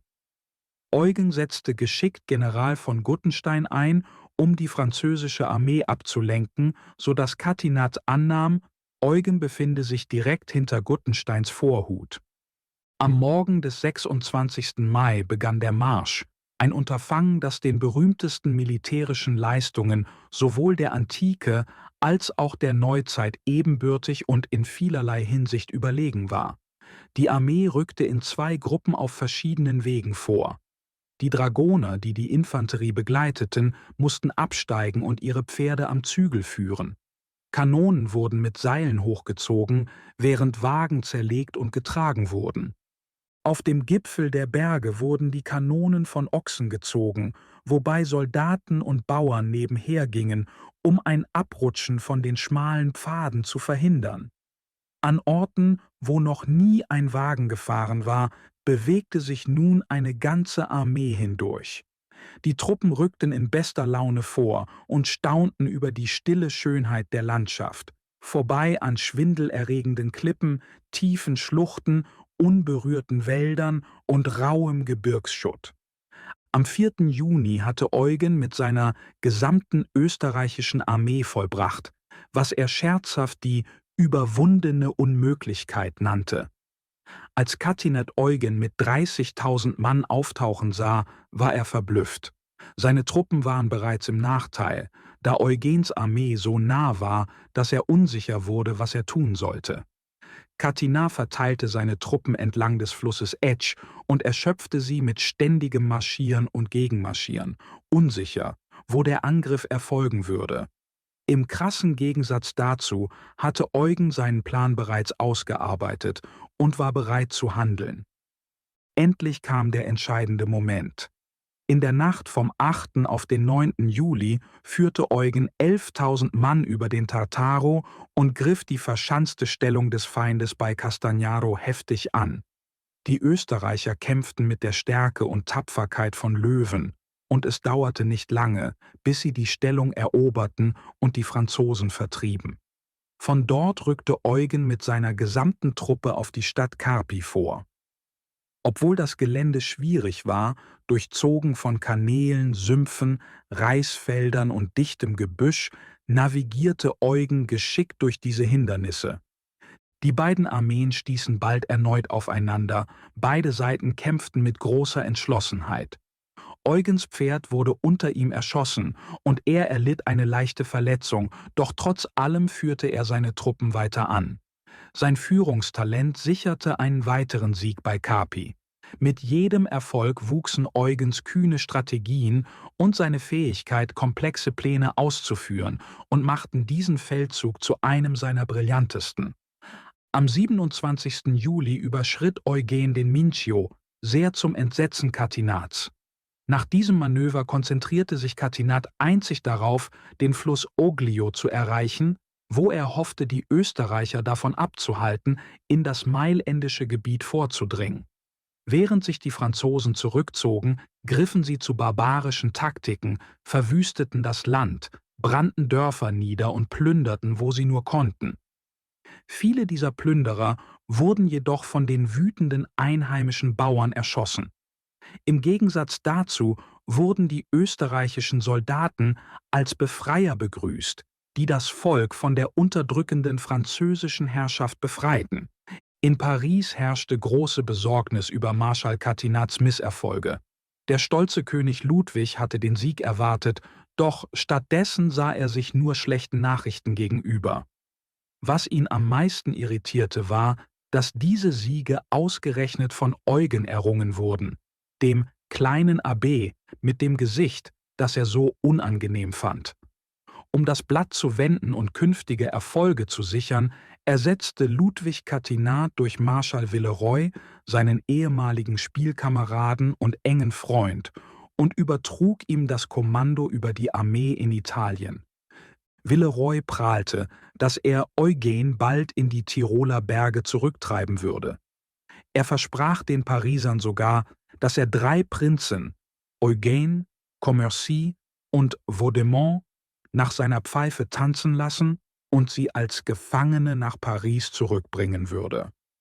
Zunächst schien Villeroy recht furchteinflößend, da er frische Truppen nach Italien brachte und die Österreicher zahlenmäßig im Verhältnis von 2:1 übertraf. Sein erster Schritt war die Wiederbesetzung des linken Ufers des Oglio. Eugen jedoch vermied es, sich auf eine Schlacht einzulassen, was Villeroy törichterweise als Schwäche und Furcht interpretierte. Doch Eugen wusste genau, was er tat. Er bezog eine starke Stellung, in der seine Truppen in 3 Richtungen ausgerichtet waren, positionierte seine Kanonen perfekt und dachte bei sich: Wenn Villeroy angreifen will, bin ich bereit. Am 1. September 1701, in der Nähe des kleinen Ortes Chiari, machten die Franzosen ihren Zug. Sie überrannten mühelos die österreichischen Außenposten und stürmten mit der feurigen Energie, die den Franzosen in ihren ersten Angriffen eigen ist, auf Eugens Befestigungen zu. Zu ihrer Überraschung sahen sie kaum Verteidiger. Eugen hatte seinen Soldaten befohlen, sich hinter den Redouten niedrig zu halten und das Feuer erst zu eröffnen, wenn die Franzosen bis auf 50 Fuß herangekommen waren. Viele der Soldaten, die die Franzosen auf sich zukommen sahen, dürften kaum abwarten haben können, den Abzug zu betätigen, doch sie hielten sich zurück und gehorchten dem Befehl ihres geliebten Generals. Plötzlich brach auf einmal Feuer aus den österreichischen Linien los. Die erste Salve riss durch die vorrückenden französischen Reihen. Dann folgten die zweite und dritte Reihe, wobei das Kanonenfeuer mit verheerendem Kartätschenschuss zusätzlich tödliche Salven abfeuerte. Für die Franzosen war es eine verheerende Überraschung, und das Ergebnis war nichts weniger als ein Massaker. Marschall Villeroy, völlig erschüttert von der unerwarteten Wendung der Ereignisse, schien wie gelähmt. Er gab keine weiteren Befehle und ließ seine Armee dem fortwährenden österreichischen Feuer ausgesetzt. Zum Glück für die Franzosen traten Kommandeure wie Catinat und Herzog Victor Amadeus von Savoyen ein und organisierten den Rückzug. Eugen ließ nicht locker, trieb die Franzosen erbarmungslos aus jeder Stellung und setzte seine Truppen an ihre Stelle. Bei Chiari wurden 60.000 französische Soldaten von 25.000 Österreichern entscheidend besiegt. Die Franzosen verloren über 2.000 Mann, darunter 200 Offiziere, während die österreichischen Verluste bemerkenswert gering waren. Nur 36 Tote und 81 Verwundete. Es war ein verblüffender und relativ einfacher Sieg für Eugen. Zusätzlich zur österreichischen Armee sahen sich die Franzosen einem weiteren Feind gegenüber, den lombardischen Bauern. Im Laufe der Zeit stellte sich die Bevölkerung der Region zunehmend auf die Seite der Österreicher. Jede Nacht wurden Wagen voller Vorräte freiwillig zu Eugens Truppen geschickt, während die Franzosen unter Hunger und Versorgungsengpässen zu leiden begannen. Zu allem Überfluss verwandelte der unaufhörliche Regen die Straßen in schlammige, unpassierbare Wege. Marschall Villeroy fasste die verzweifelte Lage in einem Brief an König Ludwig zusammen. Diesmal war das Glück auf der Seite unseres Gegners. Es enttäuscht mich zu sehen, dass eine Horde von Rebellen, die es wagt, die Alpen zu überqueren, von der lokalen Bevölkerung unterstützt wird.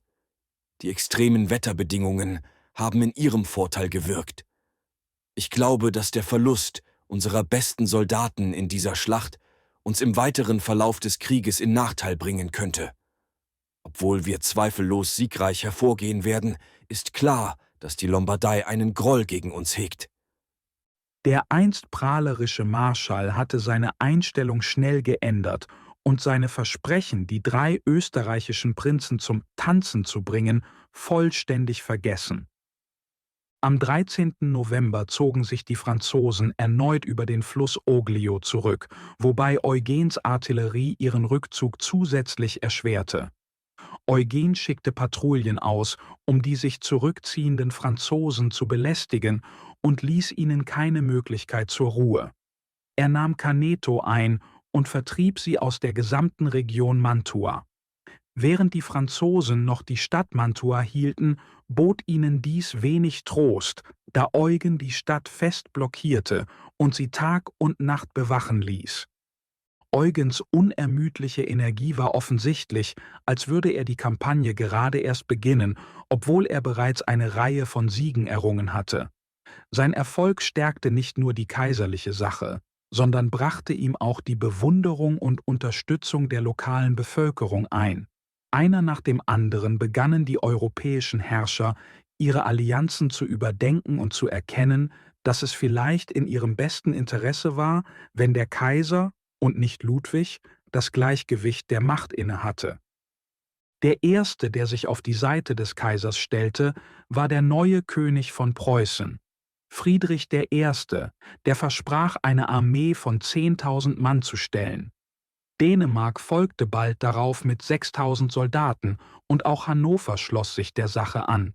Noch bedeutsamer war die Unterstützung Englands und Hollands, die ihre Treue zum Kaiser erklärten, nicht aus Großzügigkeit, sondern aus Verteidigung ihrer eigenen Interessen. Sie fürchteten, dass ihr Handel mit Spanien und den Ost- und Westindien leiden würde, wenn Frankreich weiterhin dominieren würde. In der Zwischenzeit erhielt Herzog Viktor Amadeus in Turin nur wenig Dank für seine Bemühungen. Obwohl er tapfer bei Chiari kämpfte und seine Truppen in die Schlacht führte, fiel er in Paris unter Verdacht. Die Franzosen gaben ihm die Schuld für die Misserfolge in Italien und waren bestrebt, die Last der Niederlage auf seine Schultern zu verlagern. Das erkannte Viktor Amadeus und sah die Gefahr, zögerte jedoch, sich offen von Frankreich loszusagen, da ihm der Mut fehlte, zu diesem Zeitpunkt seine Unterstützung für den Kaiser zu erklären. Marschall Villeroy hingegen verbrachte den Winter in Cremona und frönte einem Leben voller Luxus und Vergnügen. Die drei Prinzen, Eugen, Commercy und Vaudemont, waren sich seines prahlerischen Versprechens bewusst, sie in Paris zum Tanzen zu bringen, und sie scherzten, dass es vielleicht an der Zeit sei, ihn stattdessen in Wien zum Tanzen zu bringen. Diese Gedanken boten etwas Unterhaltung in den eintönigen Wintermonaten, doch zunächst waren es nur vage Ideen ohne konkreten Plan. Das ideale Szenario wäre die Eroberung Cremonas und seines derzeitigen Beschützers gewesen, doch momentan fehlten sowohl die Zeit als auch die nötigen Ressourcen für eine vollständige Belagerung, obwohl das Verlangen danach mit jedem Tag stärker wurde. Einer der drei, Prinz Commercy, war ein cleverer Stratege, und wenn er sich etwas in den Kopf gesetzt hatte, war es schwer, ihn davon abzubringen. Besonders Villeroys Prahlerei gegenüber den Parisern hatte ihn geärgert, und nun entwickelte er einen brillanten Plan, den ich Ihnen erklären möchte. Prinz Commercy kannte Cremona gut aus früheren Zeiten. Während seiner Studienzeit war er mit einem örtlichen Priester, Antonio Cossoli, befreundet, und sie hatten den Kontakt aufrechterhalten. In ihren Briefen kam ein Gespräch zum anderen, und Cossoli erwähnte einen alten, vergessenen Kanal, der unter den Befestigungen der Stadt verlief und mit dem Keller seines Hauses verbunden war. Das fügte sich perfekt in Commercys Plan ein. Commercy teilte diese Entdeckung schnell mit Prinz Eugen, der darin eine goldene Gelegenheit sah, seine Soldaten heimlich in die Stadt zu schmuggeln und sie möglicherweise zu erobern. Eugen wusste, dass die Stadttore schlecht bewacht waren und die Mauern keine Wachen hatten. Alles sprach für sie. In einer stockdunklen Januarnacht, die durch einen Sturm mit starkem Wind und Regen noch bedrohlicher wirkte, brachen Eugens ausgewählte Truppen zum Überraschungsangriff auf. Die Truppe bestand aus Elitekriegern, etwa 4.000 Soldaten insgesamt. Eine kleinere Gruppe, angeführt von Prinz Vaudemont, bewegte sich entlang des Po, um die Brücke zu stürmen und auf diese Weise in die Stadt einzudringen. Währenddessen ritten Eugen, Commercy und Starhemberg zu einem Haus etwa 2000 Meter von Cremona entfernt, wo sie auf ihre Truppen warteten. Obwohl die Soldaten gegen Mitternacht erwartet wurden, verzögerten der starke Regen und die schlammigen Wege ihre Ankunft bis kurz vor Sonnenaufgang. Major Hoffmann, der eine Gruppe Grenadiere aus dem Geschwind-Regiment anführte, schlich leise durch den engen, von Ratten befallenen Kanal, geleitet von einem vertrauenswürdigen Einheimischen.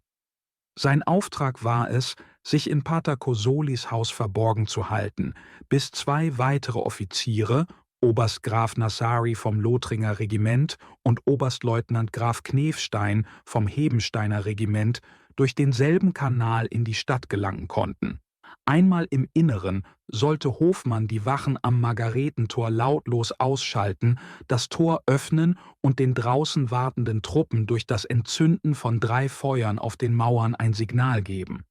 Anschließend würde Oberstleutnant Graf Mercy die Stadt betreten, zum Potor eilen und es für Vaudemonts Truppen öffnen. Der Plan funktionierte tadellos. Die französischen Wachen wurden rasch überwältigt und das Tor wurde geöffnet. Die deutsche Kavallerie, mit gezückten Säbeln, galoppierte durch die Straßen zu ihren vorgesehenen Positionen. Die Infanterie übernahm die Kontrolle über strategische Orte, während Eugen und sein Stab zum Gerichtsgebäude zogen, um von dort aus die weiteren Operationen zu leiten. Der nächste Schritt war entscheidend. Sie mussten ihre Verteidigungspositionen halten, bis Prinz Vaudemont die Brücke erobern, die Tore für seine Truppen öffnen und dann mit vereinten Kräften die Franzosen zur Kapitulation zwingen oder sie vollständig besiegen konnte. Marschall Villeroy, der am Vorabend aus Mailand zurückgekehrt war, vermutlich nach einem guten Essen und einigen Gläsern Wein, schlief tief und fest und war sich des entstehenden Chaos nicht bewusst. In den frühen Morgenstunden wurde der Schlaf des französischen Marschalls jedoch durch Gewehrschüsse von draußen unterbrochen. Noch benommen drehte er sich im Bett um, nur um schlagartig wach zu werden, als ein Diener in sein Zimmer stürzte und rief: »Die Deutschen sind in der Stadt.« In Panik sprang der Marschall aus dem Bett, warf sich hastig einige Kleider über und schwang sich auf sein Pferd. Doch es war zu spät. Deutsche Soldaten entdeckten ihn und zogen ihn von seinem Pferd. Es entbrannte ein Gerangel, als die Soldaten um den gefangenen Marschall stritten, jeder bestrebt, die Ehre des Gefangenen für sich zu beanspruchen. In diesem Moment schritt ein irischer Offizier namens MacDonald ein, drängte sich durch die streitenden Soldaten und befreite Villeroy aus ihrem Griff. Der Marschall, sich seiner prekären Lage bewusst, bot MacDonald ein Vermögen, 10.000 Pistolen und das Kommando über ein Regiment in der französischen Armee, wenn er ihn entkommen ließe. Diese Summe entspricht heute mehr als 5 Millionen $. Erst in diesem Moment erkannte MacDonald das volle Gewicht der Bedeutung des Mannes, den er gefangen genommen hatte. Trotz des verlockenden Angebots lehnte der loyale Offizier ab und lieferte Villeroy im Hauptquartier von Eugen ab. Starhemberg erkannte Marschall Villeroy sofort, nahm ihm das Schwert ab und schickte ihn zu Prinz Eugen. Trotz der Ernsthaftigkeit der Situation musste dies eine amüsante Begegnung gewesen sein. Villeroy, großspuriges Versprechen, 3 Prinzen zum Tanzen zu bringen, war völlig gescheitert, und die Pariser würden das ihnen versprochene Spektakel nicht zu sehen bekommen. Stattdessen wurde Marschall Villeroy als Gefangener nach Ustiano gebracht. In der Zwischenzeit waren die Schussgeräusche, Trommeln und Rufe in Cremona so laut geworden, dass die Franzosen endlich begriffen, was vor sich ging. Ein französischer Offizier, der gerade dabei war, sein Bataillon zum Paradeplatz zu führen, stürmte heldenhaft auf die Deutschen zu und verschaffte seinen Kameraden Zeit zur Neuordnung. Dennoch wären die Franzosen möglicherweise besiegt worden, wenn Prinz Vaudemont den Po hätte überqueren können, wo Graf Mercy das Tor für ihn geöffnet hatte. Doch am Po entbrannte ein heftiger Kampf. 2 irische Regimenter, die für die Franzosen kämpften, griffen Graf Mercy an, nahmen ihn gefangen und verbrannten die Brücke, wodurch Vaudemonts Überquerung verhindert wurde. Die Franzosen suchten nun Schutz in Gebäuden und feuerten von dort auf die Österreicher herab. Der Kampf zog sich stundenlang hin und die Österreicher begannen, an Munition zu sparen. Darüber hinaus befürchtete Eugen, von seiner Rückzugslinie abgeschnitten zu werden, da General Créqui vermutlich auf Cremona vorrückte. Als die Dämmerung hereinbrach, befahl Eugen seinen Truppen, die Stadt zu evakuieren. Trotzdem verließ er Cremona nicht mit leeren Händen. Seine Truppen nahmen 19 Offiziere, 400 Soldaten, 7 Standarten und 500 Pferde als Gefangene mit. Die Franzosen verloren zudem 1200 Soldaten, tot oder verwundet, während die Österreicher etwa 600 Verluste verzeichneten. Marschall Villeroy wurde nach Graz gebracht, wo er 9 Monate als gut behandelter Gefangener verbrachte, bevor er gegen Graf Waldstein ausgetauscht wurde, der von den Franzosen bei Carpi gefangen genommen worden war.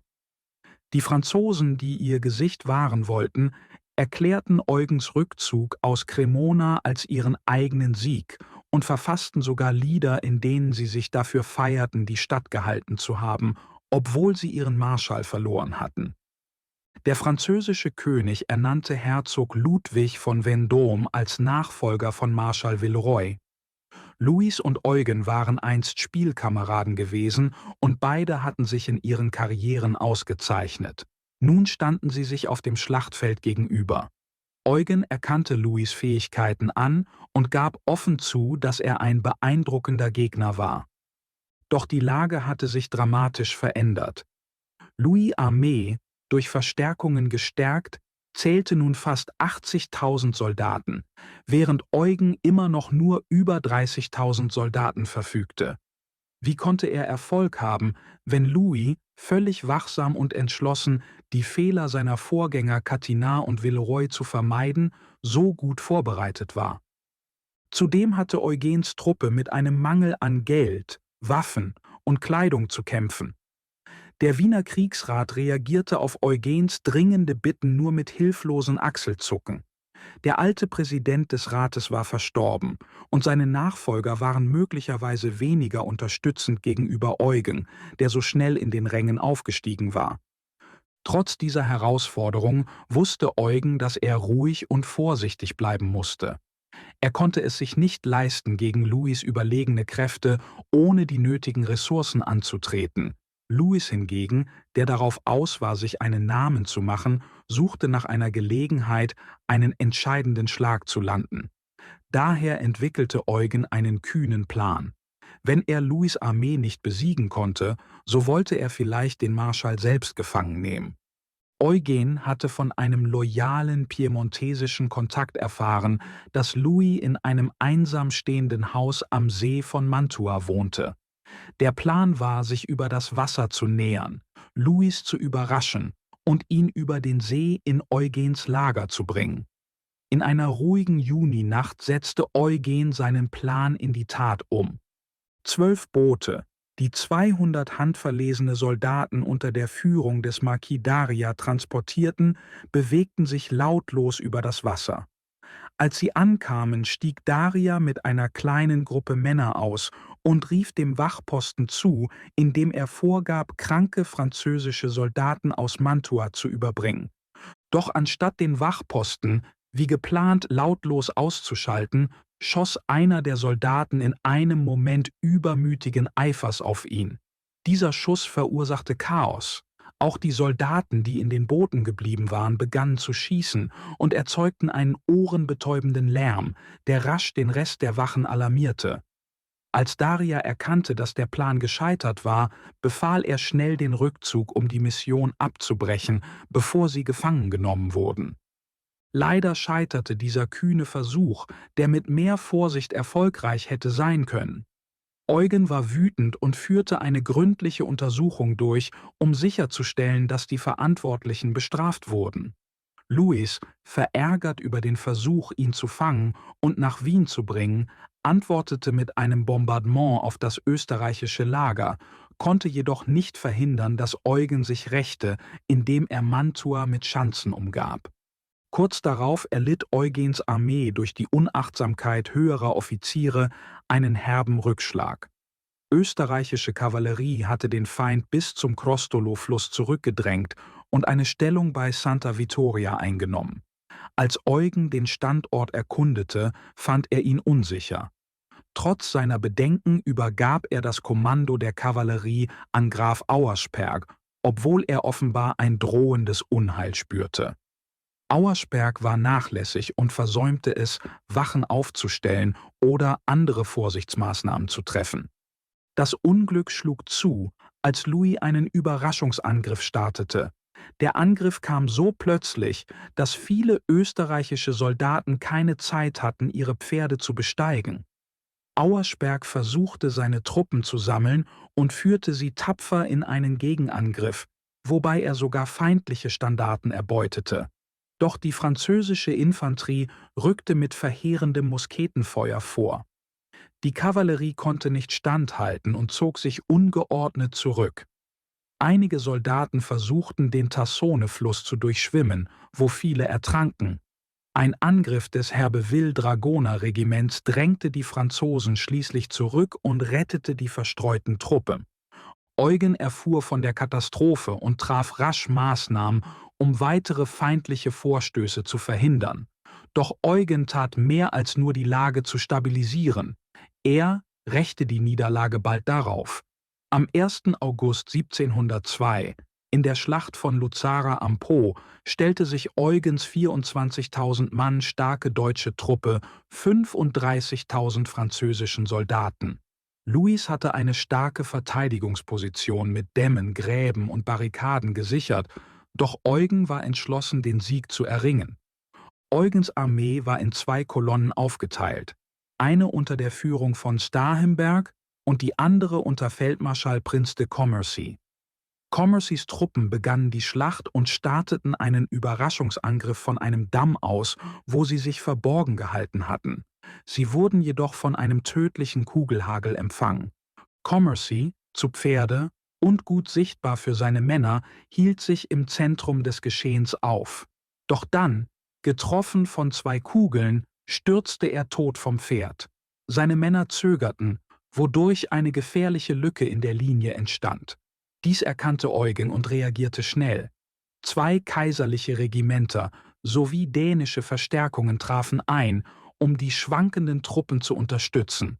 Die Schlacht wogte hin und her und der Ausgang war ungewiss. Eugen selbst stürmte an die vorderste Front. Mit seiner typischen Missachtung persönlicher Gefahr führte er seine Männer erneut nach vorne. Die Bataillone, erfüllt von neuem Kampfgeist, rückten in fester Formation vor, erklommen den Deich und zwangen den Feind zurück in sein Lager. Unterdessen kämpfte der linke Flügel der kaiserlichen Armee, der unter Starhembergs Kommando stand, in noch heftigeren Gefechten. Hier trafen sie auf die Elite der französischen Truppen, angeführt von Louis selbst.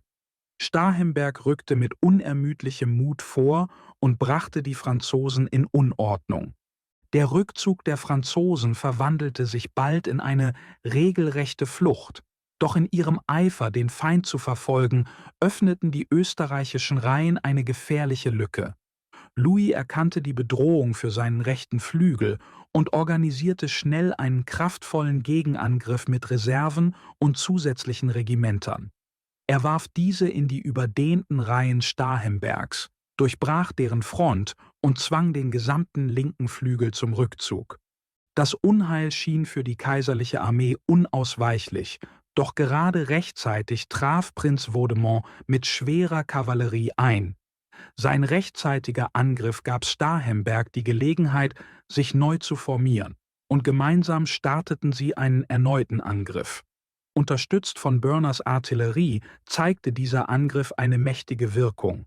Trotz aller Bemühungen sahen sich die Franzosen, 53.000 gegen Eugens 24.000, gezwungen, sich in ihr befestigtes Lager zurückzuziehen.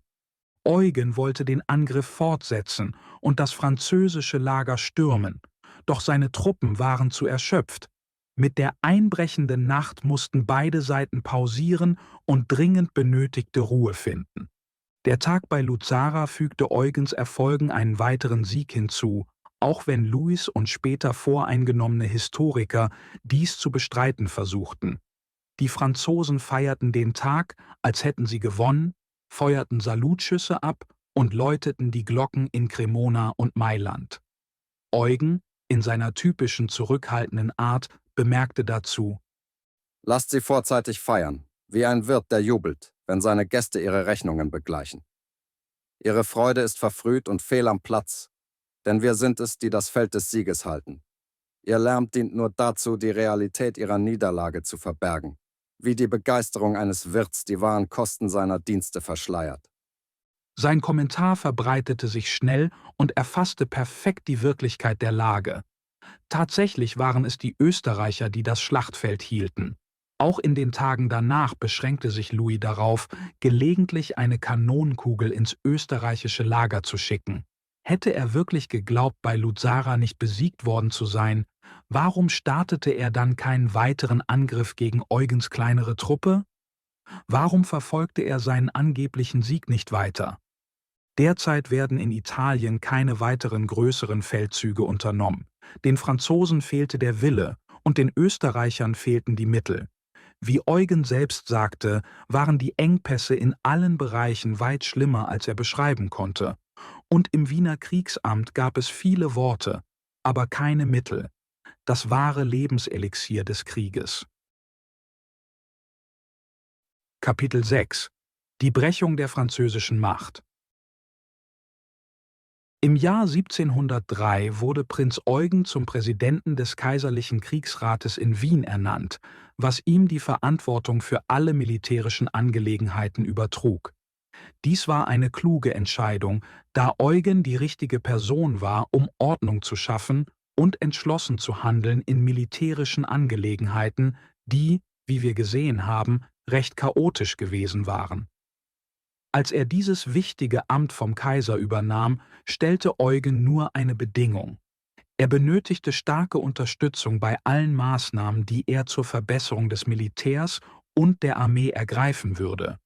Diese Rolle bot ihm die Gelegenheit, seinen scharfen Verstand und sein strategisches Gespür dort einzusetzen, wo sie am dringendsten gebraucht wurden. Die Truppen waren überglücklich über die Beförderung ihres geliebten Führers und hofften, dass sie nun endlich nicht mehr unter den Entbehrungen leiden müssten, die sie bisher ertragen hatten. Der Kaiser benötigte dringend einen fähigen Kriegsminister, jemanden, der in der Lage war, im großen Stil zu planen. Die Lage in Europa hatte sich drastisch verändert, und obwohl der Kaiser mächtige Verbündete gewonnen hatte, erforderte die Koordination der verschiedenen Teile der Armee und deren Vorbereitung auf schnelle und entschlossene Einsätze eine hochqualifizierte Führungspersönlichkeit. Eugen wusste, dass dies nicht einfach sein würde. Er hatte Feinde, und sein direkter, energischer Ansatz kam nicht bei allen gut an. Insbesondere nicht bei den oberen Kreisen, die bis dahin gleichgültig gegenüber der Lage gewesen waren. Dies muss ihm manche schlaflose Nacht bereitet haben.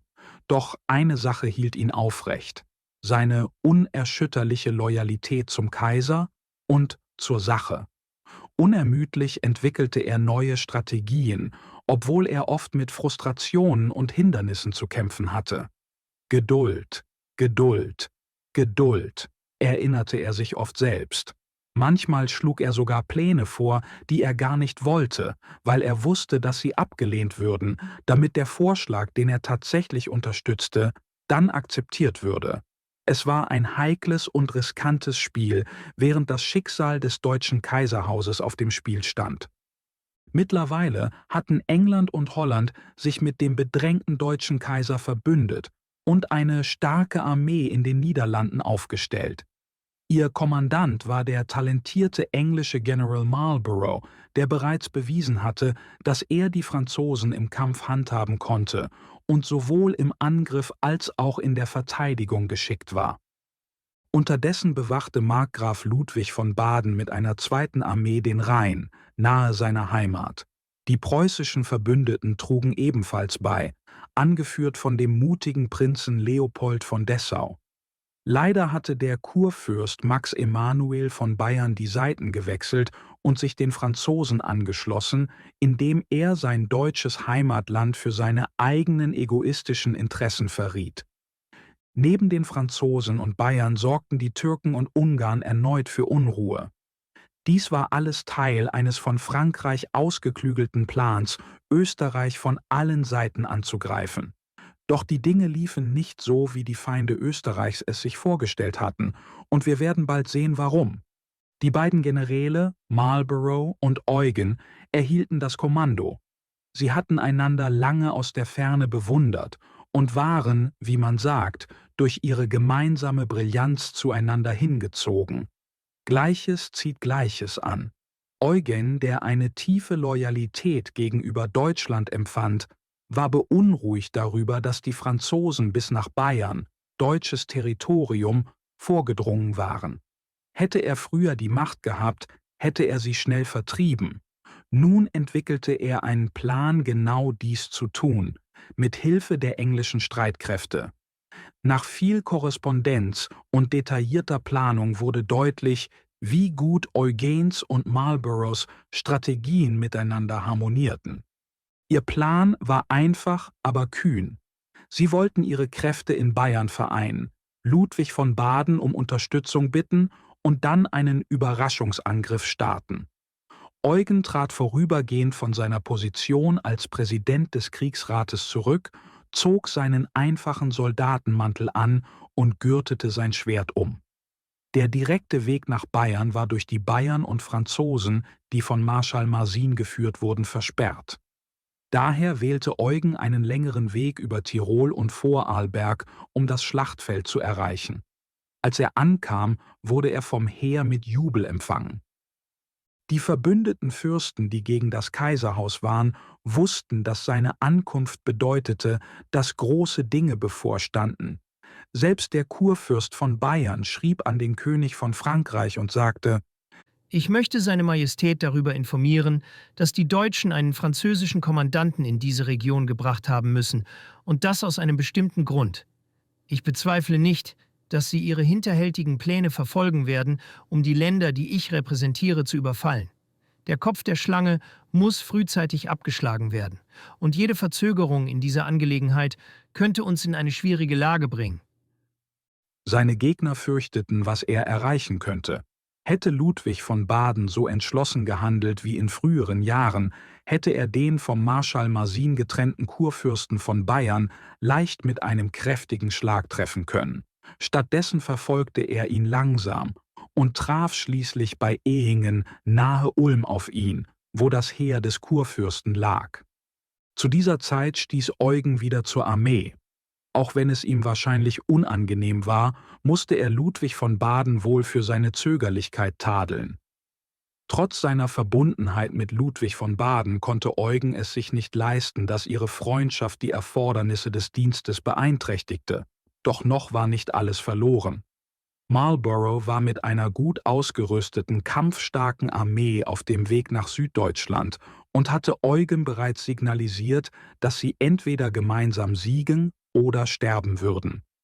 Marlborough erklärte: Ich habe viel über Ihren Ruf gehört, Kommandant. Ich freue mich darauf, gemeinsam einen Feldzug zu führen. Ich kämpfe immer, um zu siegen. Meine Niederlage bedeutet meinen Tod. Daher, wenn Sie an meiner Seite kämpfen wollen, müssen Sie bereit sein, dem Tod ins Auge zu sehen. Nach Ihren Taten zu urteilen, zweifle ich nicht daran. Am 10. Juni 1704 trafen sich Eugen und Marlborough zum ersten Mal in Mundelsheim. Sie verstanden sich sofort gut und entwickelten eine enge und kooperative Beziehung, was die Moral beider Armeen positiv beeinflusste. 3 Tage später trafen sie sich mit Ludwig von Baden in Großheppach. Bei diesem Treffen fällten sie eine entscheidende Entscheidung: die feindlichen Truppen in südlichem Bayern zu stellen, den Feind über die Donau zu ziehen und dann entscheidend zu schlagen.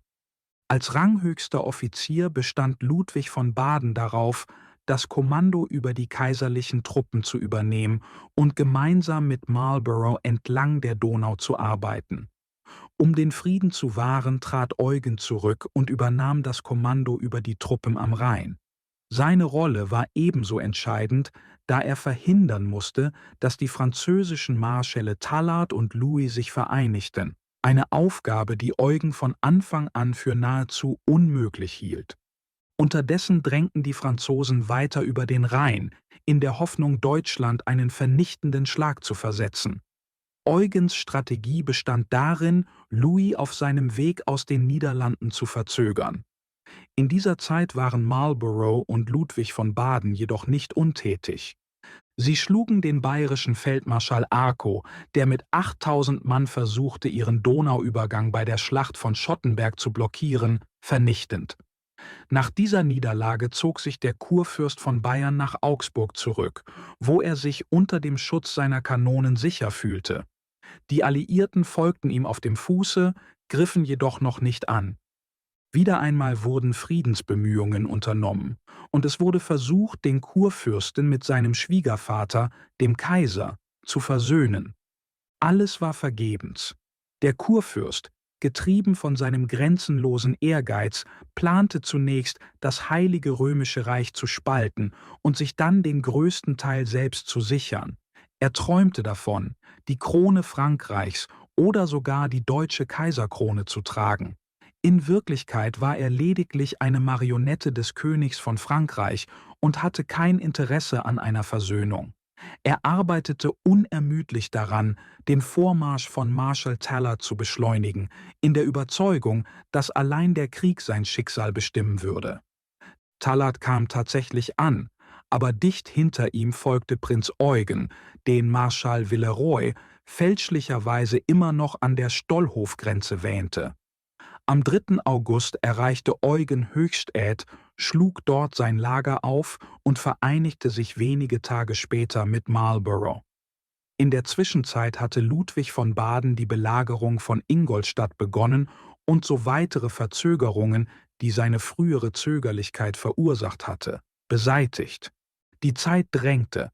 Kein Augenblick durfte verschwendet werden. Beide großen Generäle, Eugen und Marlborough, waren sich einig, dass die entscheidende Schlacht auf der schmalen Ebene zwischen Blindheim und Höchstädt geschlagen werden musste.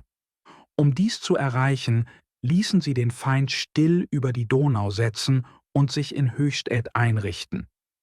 Die bayerischen und französischen Truppen hatten keine wirkliche Vorstellung von der Lage.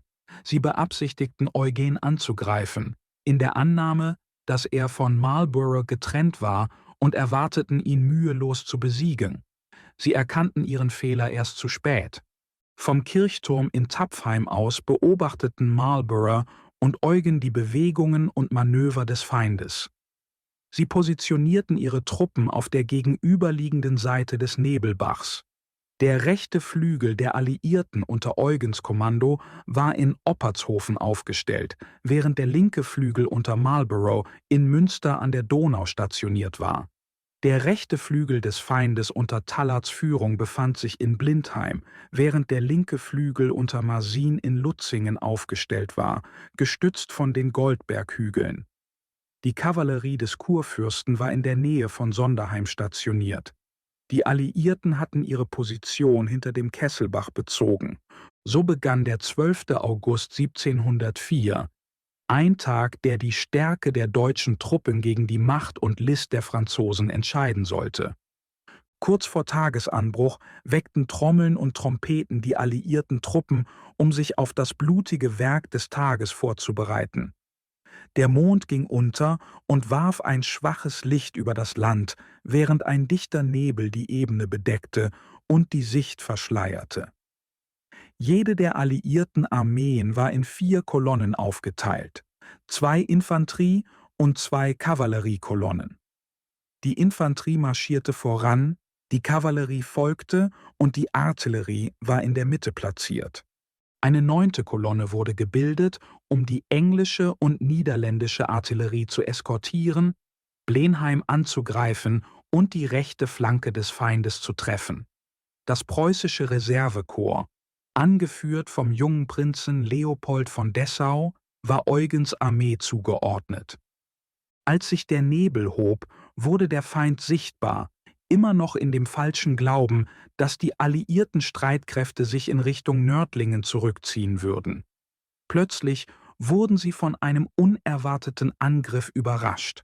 Die bayerischen Vorposten wurden schnell überwältigt und das Gefecht entbrannte in einem wilden Feuergefecht. Um Blenheim zu halten, machte Tallard einen strategischen Fehler, indem er 27 Bataillone aus seinem Zentrum, wo Clérambault das Kommando führte, abzog. Eine Wagenbarrikade, bewacht von 4 Regimentern abgesessener Dragoner, schützte den schmalen Streifen zwischen dem Dorf und der Donau. Die französische Kampflinie erstreckte sich meilenweit und schwankte hin und her wie die Gezeiten. Tallards Artillerie entfachte einen tödlichen Hagel auf die alliierten Truppen, die ebenso heftig zurückschlugen. Besonders Eugens Regimenter mussten das volle Ausmaß dieses erbitterten Bombardements ertragen. Vom niedriger gelegenen Gelände vorrückend lag ihre linke Flanke direkt in der Schusslinie, doch sie drängten unaufhaltsam weiter und errichteten hastig 5 Brücken über den Nebelbach. Gegen Mittag bestieg Marlborough sein Pferd und gab das Signal zum Angriff. Lord Cutts führte seine Männer zu den Mühlen bei Blenheim und nahm sie in Besitz. Gleichzeitig überquerte die englische Kavallerie den Nebelbach und geriet sofort in erbitterte Nahkämpfe mit den Franzosen. Schwerter prallten auf Helme und Rüstungen, während die Kavallerieschwadronen heftig zusammenstießen. Die englische Kavallerie jedoch fand sich zahlenmäßig unterlegen und wurde gezwungen, sich in Richtung ihrer Infanterie zurückzuziehen. Dort wendete sich das Blatt, als englische Musketiere den französischen Vormarsch stoppten und schwere Verluste zufügte. Auch der französische Nachschub konnte das Blatt nicht wenden und erlitt ein ähnliches Schicksal, ohne die Schlacht insgesamt zu beeinflussen. Der entscheidende Kampf entfaltete sich in Blenheim, doch die ersten Angriffe erwiesen sich als vergeblich. Die Verteidiger hatten jede Gartenmauer, Hecke und jeden Zaun befestigt und den höher gelegenen Kirchhof in eine regelrechte Festung verwandelt. Marlborough passte seine Strategie schnell an und täuschte Angriffe auf Blenheim vor, während er das geschwächte Zentrum des Feindes ins Visier nahm, wo Tallard Verstärkungen abgezogen hatte, um die Verteidigung von Blenheim zu stärken. Trotz dieses cleveren Manövers blieb der Fortschritt mühsam. Die Franzosen kämpften mit erbitterter Entschlossenheit, was die Engländer zum Rückzug zwang. In diesem kritischen Moment führte Marlborough persönlich die dänischen Truppen über den Nebelbach und startete mit neuem Elan einen weiteren Angriff auf die Franzosen. Marsins Kavallerie stürmte in das Gemetzel und prallte mit voller Wucht auf die Dänen, was die Intensität des Gefechts weiter anheizte. Die Schlacht war pures Chaos. Die Dänen suchten bereits nach einem Weg zum Rückzug, und alles schien verloren. Genau in diesem Moment griffen die kaiserlichen Kürassiere unter Führung von Fugger mit überwältigender Kraft an. Sie stürmten auf den Feind los, entfachten das Feuer des Kampfes erneut und brachten das Blatt zum Wenden. Die Schlacht tobte seit Stunden und war noch immer nicht entschieden. Auch Eugen hatte kaum Fortschritte gemacht. Mit nur 11 preußischen Bataillonen und 7 dänischen Bataillonen konnte er sich kaum behaupten. Doch sie sammelten all ihre Kräfte für einen erneuten Vorstoß. Es war eine der blutigsten Schlachten, die man je gesehen hatte. Die Preußen, angeführt von Leopold, begannen den Angriff. Es war ein harter Kampf. Von ihrer Position in Lutzingen aus ließen feindliche Batterien unaufhörlich Tod und Zerstörung auf ihre Reihen niederprasseln. Die tapferen Grenadiere stürmten mit aller Kraft vor und schafften es, die Batterien in einem heftigen Gefecht zu überwältigen. Doch die Bayern konterten schnell und drängten die Preußen unter schweren Verlusten zurück. Eugen sammelte seine verstreuten Truppen und führte sie erneut in die Schlacht. Aber auch dieser Angriff scheiterte. Mit nur 18 Infanteriebataillonen konnten sie die 25 Bataillone unter dem Kommando des Kurfürsten nicht überwinden. Daraufhin rief Eugen Marlborough zu Hilfe, doch da die Zeit knapp war, führte er einen dritten Angriff, bevor die Verstärkung eintraf. Sein scharfer militärischer Instinkt sagte ihm, dass Marlborough auf seiner Seite die Oberhand gewann. Alles hing nun davon ab, den Vormarsch des rechten Flügels der Franzosen zu stoppen. Eigentlich sollte die Kavallerie dies übernehmen, doch sie war durch die wiederholten Angriffe so demoralisiert, dass von ihr kein Erfolg zu erwarten war. Aus Frust drehte Eugen ihnen den Rücken zu und ritt zur preußischen Infanterie. Die Preußen reagierten mit aller Kraft und stürmten nach vorne, mit Eugen an ihrer Spitze. Der Prinz von Dessau feuerte seine Männer an, über ihre Grenzen hinauszugehen. Die Grenadiere, trotz des umgebenden Chaos, luden und feuerten mit Präzision, führten Manöver durch, die selbst erfahrene Soldaten mit Stolz erfüllten. Langsam drängten sie den Feind durch den Wald und entlang der Schluchtstraße bei Lutzingen zurück. Mitten im Getümmel entging Eugen nur knapp dem Tod. Ein bayerischer Kavallerist, der ihn offenbar erkannt hatte, zielte mit seinem Karabiner auf ihn, doch ein kaiserlicher Offizier eilte im letzten Moment herbei und hinderte ihn daran. Dennoch tobte der Kampf weiter. Die Bayern kämpften erbittert und hielten ihre Position wie Felsen in einem stürmischen Meer. Schließlich kam die Nachricht vom anderen Flügel. Marlborough wendete das Blatt.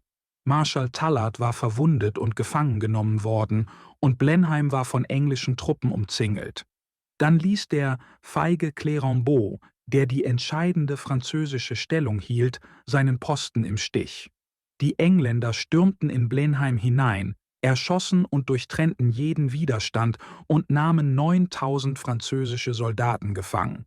Marlboroughs Siegesfanfaren signalisierten Eugen, die Schlacht schnell zu Ende zu bringen. Mit den letzten Reserven seiner Bataillone und der Kavallerie, angeführt von Prinz Leopold und den Preußen, zwang er den Feind zum Rückzug. Doch die Bayern leisteten erbitterten Widerstand und gaben nur Zentimeter für Zentimeter nach. Sie kämpften mit unglaublicher Entschlossenheit, verteidigten jeden Meter Boden, bis sie schließlich, erschöpft und von dem unaufhörlichen Feuer der preußischen Infanterie zermürbt, gezwungen waren, aufzugeben. Die Deutschen hatten einen großen und entscheidenden, wenn auch kostspieligen Sieg errungen.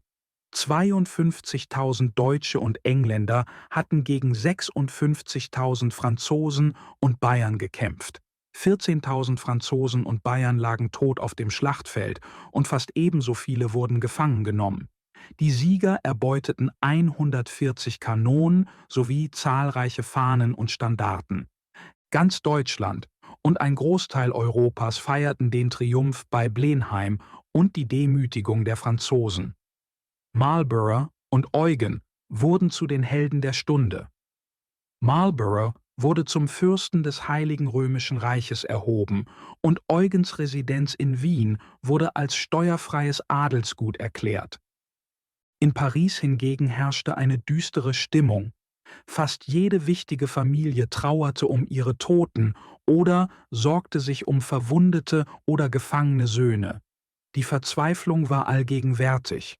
Und wieder war es der ehemalige kleine Abbé, dessen Gesicht Ludwig XIV. So missfiel, der ihm und seinem Land diesen vernichtenden Schlag versetzt hatte.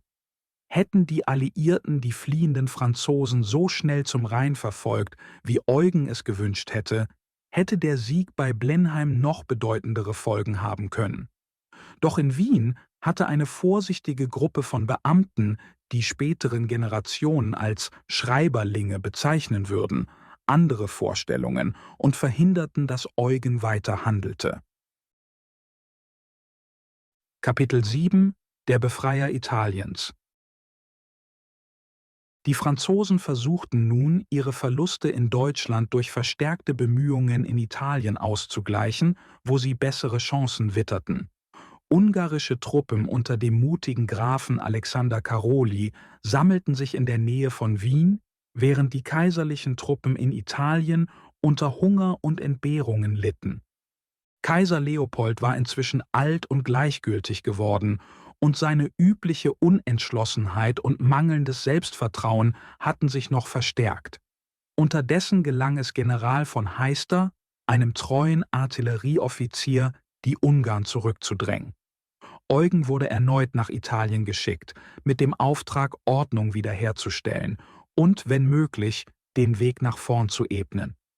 Ein günstiger Umstand war, dass sein Onkel, Herzog Victor Amadeus, endlich das Bündnis mit den Franzosen gebrochen und sich auf die Seite des Kaisers gestellt hatte. Die Partnerschaft mit den Franzosen hatte ihm wenig gebracht. Ständig gab es Einschränkungen und familiäre Bindungen wurden nicht berücksichtigt. In Italien standen die beiden Brüder, Herzog Louis von Vendôme und der Großprior, an der Spitze der französischen Truppen. Zunächst hatte es Eugen mit dem Großprior zu tun, der nicht besonders geschickt war. Durch eine Reihe cleverer Manöver hielt Eugen ihn auf Trab und entging seinen Versuchen, ihn in die Enge zu treiben. Doch bald wurde Eugen dieses Hin und Her leid und beschloss, eine entscheidende Konfrontation herbeizuführen. Im August 1705 stellte sich Eugen dem Großprior in der Nähe der Stadt Cassano am Fluss Adda.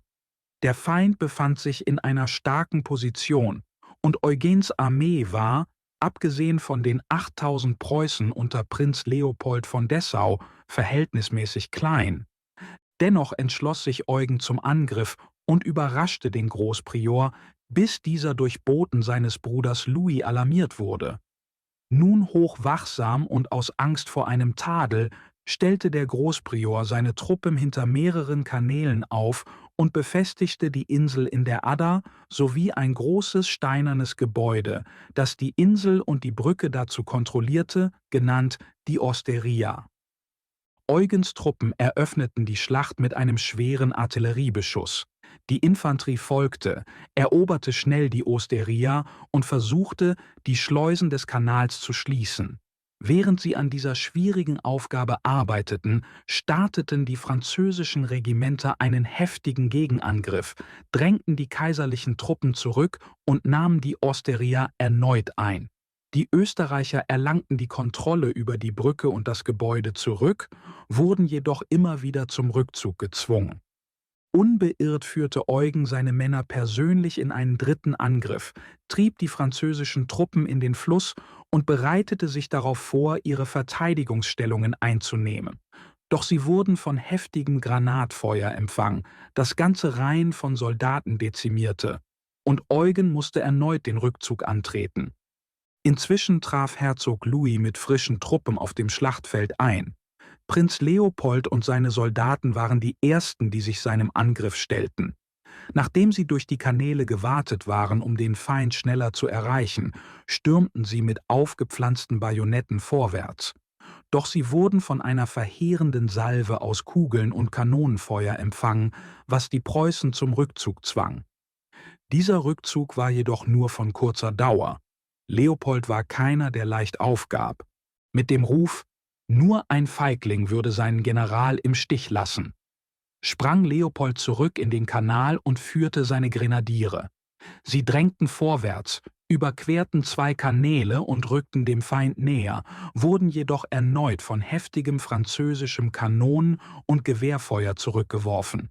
Spät am Nachmittag vereinigten sie sich mit den erschöpften Truppen Eugens in einem gesicherten Lager. Der Tag bei Cassano war hart für die Deutschen. Über ein Fünftel ihrer Armee fiel oder wurde auf dem Schlachtfeld verwundet. Der geschwächte Eugen sah sich gezwungen, kleinere taktische Manöver statt offener Schlachten zu führen. Dennoch setzte er die französischen Truppen weiterhin unter Druck und bedrängte sie mit blutigen Guerillataktiken, die noch lange in der Lombardei in Erinnerung bleiben würden. In Paris jedoch wuchs die Unzufriedenheit mit der Leistung der Vendôme-Brüder.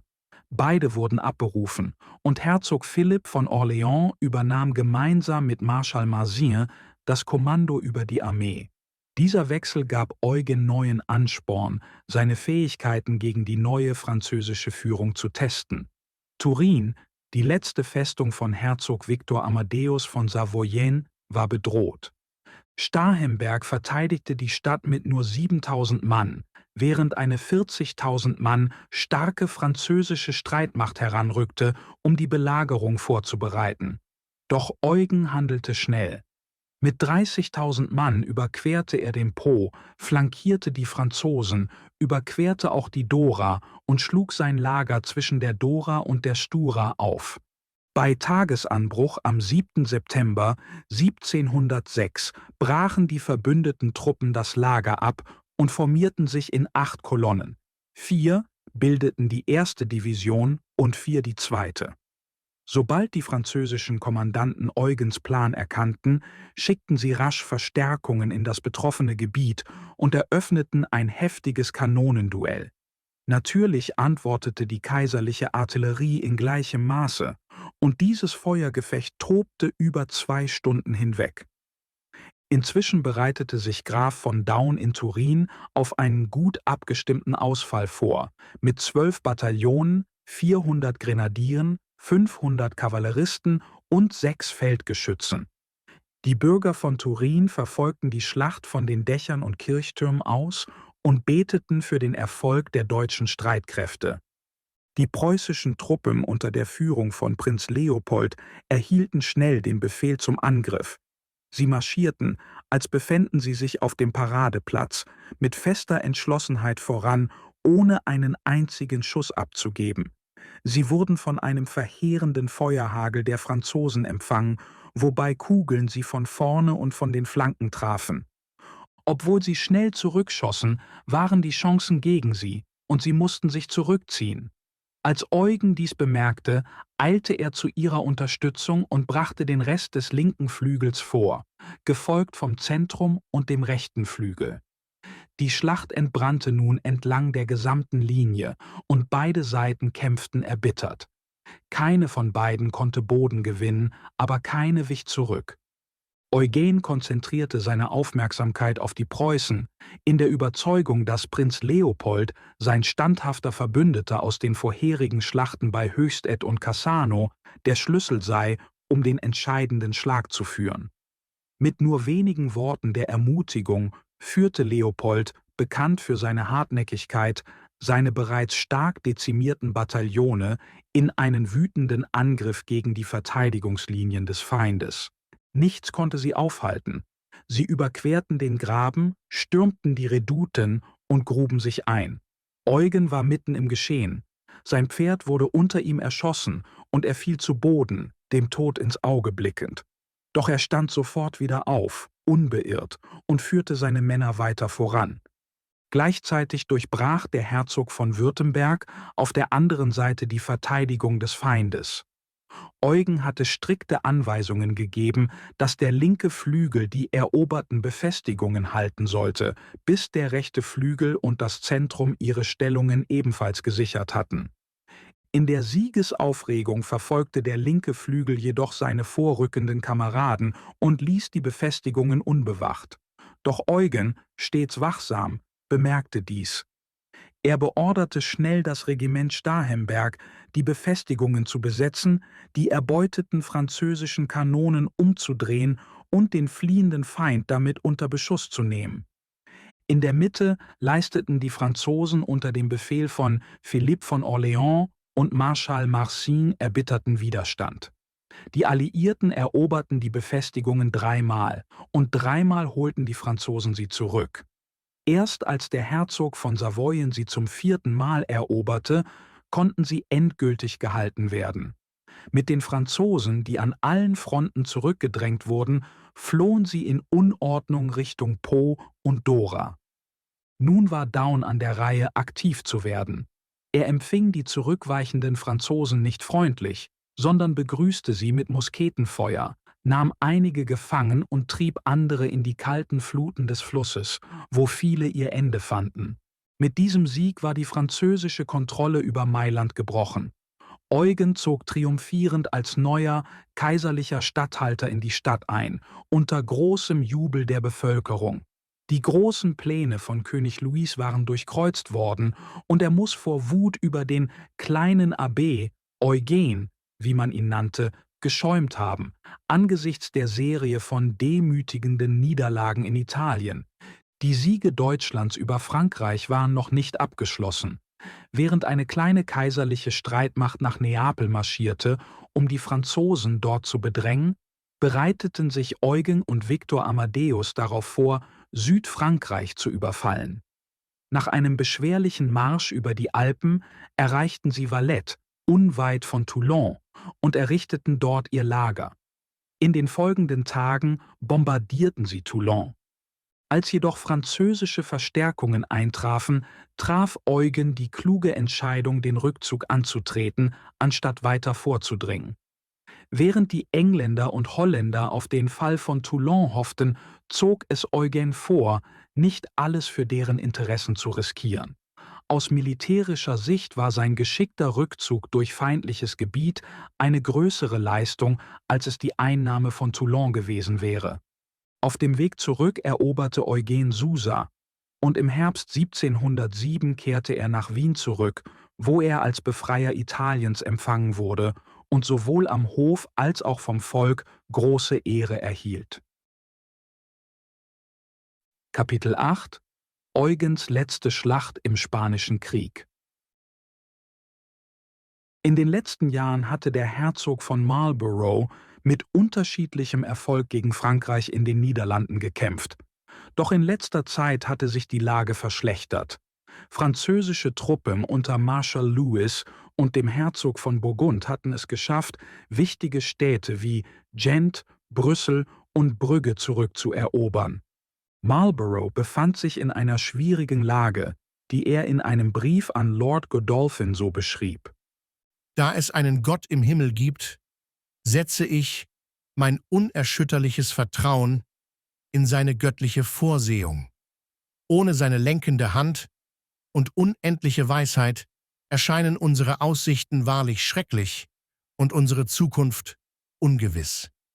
In diesen schwierigen Zeiten ist es allein der Glaube an den Allmächtigen, der uns die Kraft und den Mut verleiht, scheinbar unüberwindbare Hindernisse zu überwinden. Eugen, der entschlossen war, seinen Freund in dieser schwierigen Lage nicht im Stich zu lassen, stand in Wien vor erheblichen Herausforderungen. Das Geld war knapp, Unterstützung aus Ungarn oder Siebenbürgen blieb aus, und die österreichischen Erblande waren zu arm, um Mittel bereitzustellen. Kredite waren verfügbar, jedoch nur zu hohen Zinssätzen. Hinzu kam das politische Intrigenspiel am Kaiserhof, wo viele des Krieges müde waren und sich gegenseitig behinderten. Trotz all dieser Widrigkeiten gelang es Eugen, seine Kriegspläne durchzusetzen und in kurzer Zeit eine gut ausgebildete Armee aufzustellen. Marlboroughs Hilferufe und Eugens Pflichtgefühl trieben ihn an, all diese Hindernisse zu überwinden. Eugen handelte rasch. Am 28. Juni 1708 überschritt er die Mosel und erreichte am 3. Juli die Kavallerie in Düren. Wenige Tage später schloss sich seine Armee mit Marlboroughs Streitkräften zusammen. Diese rechtzeitige Verstärkung war ein Rettungsanker. Ihr Wiedersehen war herzlich, Marlborough umarmte Eugen und nannte ihn seinen Retter. Eugen, stets bescheiden, riet ihm, sein Vertrauen in Gott zu setzen und sagte: Mit seiner göttlichen Führung und seinem Schutz widme ich jede meiner Anstrengungen und Mittel der Sicherung des Sieges für unsere Sache. Selbst wenn es das höchste Opfer meines Lebens verlangt, werde ich nicht wanken in meinem Einsatz, den Triumph zu erringen. Kurz darauf reiste Eugen nach Brüssel, das die Franzosen erneut verlassen hatten, und traf dort seine Mutter wieder, die seit ihrer erzwungenen Flucht aus Frankreich nicht mehr gesehen hatte. Die Gefühle zwischen Mutter und Sohn müssen überwältigend gewesen sein. Eugen hatte das Unrecht, das seiner Familie angetan wurde, gerächt und den Feind gedemütigt. Er hatte bereits siegreiche Feldzüge in Frankreich geführt und war nun in den Niederlanden erfolgreich, mit dem Weg nach Paris vor sich. Sie trennten sich voller Freude und Stolz im Herzen. Nicht lange danach erreichte Eugens Mutter die Nachricht von einem weiteren Triumph. Sie starb kurz darauf, nachdem sie von Eugens Sieg in der Schlacht bei Malplaquet 1709 gehört hatte, zufrieden, dass ihr geliebter Sohn die Leiden sowohl von ihr als auch ihres verstorbenen Ehemannes gerächt hatte. Marlborough und Eugen, die ein Heer von 80.000 Mann befehligten, stellten sich den französischen Truppen bei Oudenarde entgegen. Die französischen Befehlshaber waren uneins und zerstritten, während die Verbündeten einig und entschlossen waren. Die Franzosen begingen einen schwerwiegenden Fehler. Sie hatten versäumt, die Brücken über die Schelde zu sichern. Die Alliierten nutzten dies aus und überquerten den Fluss am 11. Juli 1708 auf 5 dieser Brücken. Während des Übergangs formierten sie ihre Bataillone und bereiteten sich auf die Schlacht vor. Die Franzosen hätten die Alliierten leicht stören können, indem sie die kleineren getrennten Einheiten während der Überquerung angriffen. Doch stattdessen entschieden sie sich, sich einzugraben und ihre Position zu befestigen. Es war Colonel Cadogan von den englischen Truppen, der als erster die Franzosen angriff. Er besiegte 20 feindliche Schwadronen im Handumdrehen, zerstreute 4 Infanteriebataillone und versetzte 3 weitere in Panik, sodass sie ohne einen einzigen Schuss das Weite suchten. Dieser erste Erfolg war nur der Anfang. Marlborough, der die Hauptstreitmacht anführte, startete einen entschlossenen Angriff. Obwohl die Franzosen tapfer kämpften und die zahlenmäßig überlegenen Truppen die Engländer zunächst zurückdrängten, brachte Marlboroughs Beharrlichkeit die Wende. Er sammelte seine Truppen, eroberte verlorenes Terrain zurück und rückte weiter vor. Gleichzeitig erzielte auch Eugen ähnliche Fortschritte, während die Alliierten immer mehr Druck auf die französischen Kräfte ausübten. Die Schlacht verwandelte sich in chaotische, blutige Nahkämpfe, die Mann gegen Mann auf dem gesamten Schlachtfeld ausgetragen wurden. Die englischen und deutschen Soldaten waren an diese Art von Nahkampf gewöhnt, da sie durch die erbitterten Gefechte bei der Schlacht von Blenheim abgehärtet worden waren. Gegen Abend erhielten die niederländischen Truppen den Befehl, den rechten Flügel der Franzosen zu umgehen. Sie führten dieses Manöver mit beeindruckender Schnelligkeit und Präzision aus und umzingelten die Franzosen in einem großen Halbkreis. Die Verbündeten zerschmetterten ihren Gegner und vernichteten 7 französische Kavallerieregimenter. Vendômes Elitetruppe, persönlich von ihm geführt, wurde von der unnachgiebigen englischen Kavallerie überwältigt. Bei Sonnenuntergang hatten die Alliierten einen überwältigenden Sieg errungen, der mit ihrem Triumph bei Blenheim vergleichbar war. Vendôme, zutiefst gedemütigt, floh nach Gent, wo er sich 3 Tage lang in sein Bett zurückzog, um den Schlag gegen seinen Stolz zu verkraften. Nach der Schlacht bei Oudenarde blieben die alliierten Armeen in den Niederlanden. Wie Eugen es ausdrückte, war es an der Zeit, den Sieg gut zu nutzen. Um dies zu erreichen, mussten sie eine befestigte Stadt erobern, und Lille erschien als das beste Ziel. Eugen war keiner, der seine Pläne hinterfragte, und Marlborough unterstützte ihn voll und ganz. Ohne Zeit zu verlieren, begannen die Alliierten mit der Belagerung. Sie bombardierten Lille täglich mit 120 Kanonen, 80 Mörsern und 20 Haubitzen und richteten erheblichen Schaden an. Marschall Louis, der nur darauf brannte, Lille zu entlasten, wurde von Marlboroughs 70.000 Mann in Schach gehalten, was Eugen die Freiheit gab, sich ganz darauf zu konzentrieren, die Festung zu durchbrechen. Schließlich gelang es den Österreichern, eine Bresche in den Mauern zu schaffen, und Eugen war bereit zum Angriff. Eines Nachts führte er Sturmkolonnen zur Bresche, doch das Glück war nicht auf ihrer Seite. Die Franzosen hatten den Angriff vorausgesehen und empfingen die vorrückenden Österreicher mit tödlichem Kartätschenfeuer und zündeten 2 Minen, die schwere Verluste verursachten.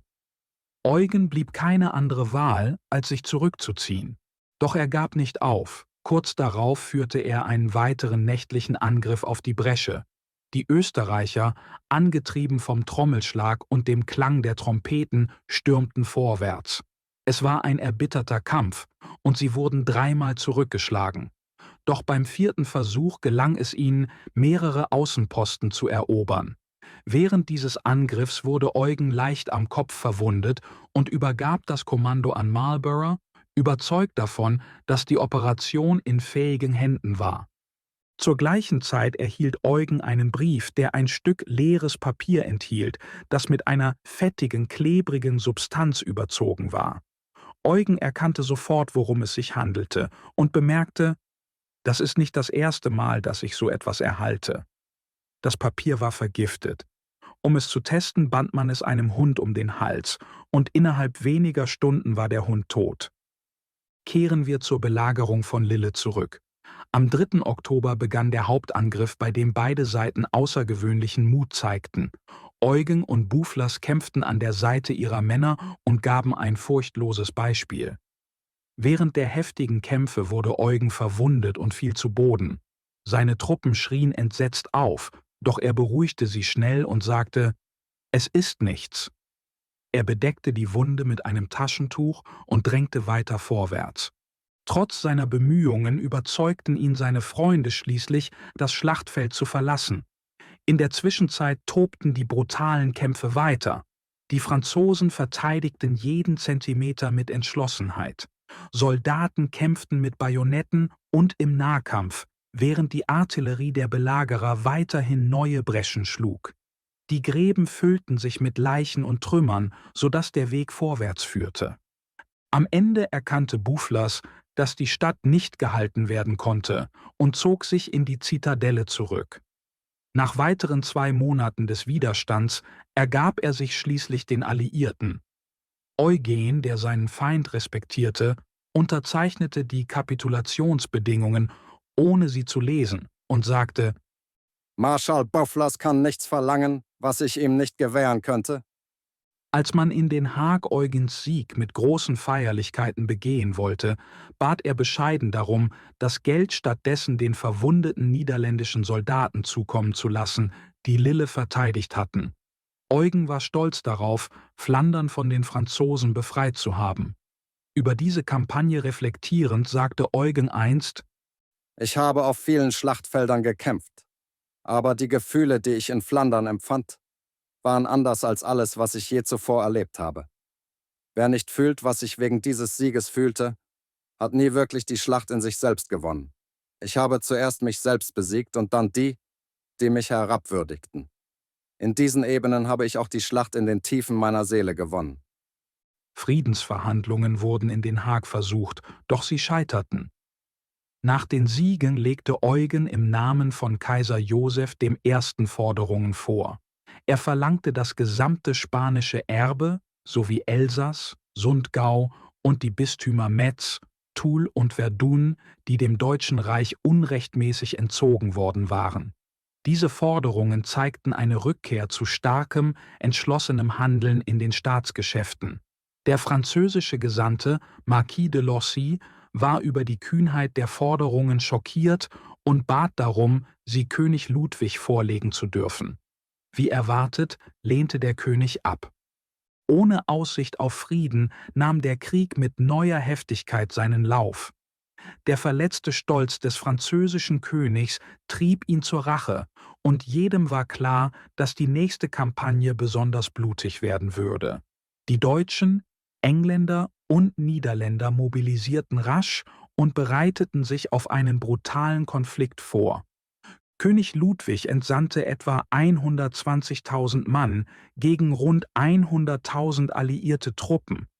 Villars, den wir aus dem Italienfeldzug kennen, machte den Parisern kühne Versprechungen über bevorstehende Siege. Das erste Ziel der Alliierten war es, die Festung Tournai von den Franzosen zu erobern, was ihnen gelang. Danach mussten sie Mons erreichen, bevor die Franzosen dort ankamen, und auch das schafften sie. Villars hatte keinen guten Start, und der König von Frankreich war wenig begeistert. Er schickte den erfahrenen Boufflers, um Villars zu unterstützen und ihn zum Handeln zu bewegen, da Ludwig weiterhin Vertrauen in Villars Fähigkeiten hatte. Boufflers kam nicht allein. Er brachte eine fähige Truppe mit, und Villars sowie seine Armee waren überzeugt, bald einen entscheidenden Schlag gegen die Deutschen führen und den Frieden zu ihren Bedingungen erzwingen zu können. Während die Franzosen voreilige Siegesfeiern abhielten, bereiteten sich Eugen und Marlborough ruhig darauf vor, Villars Pläne zu vereiteln.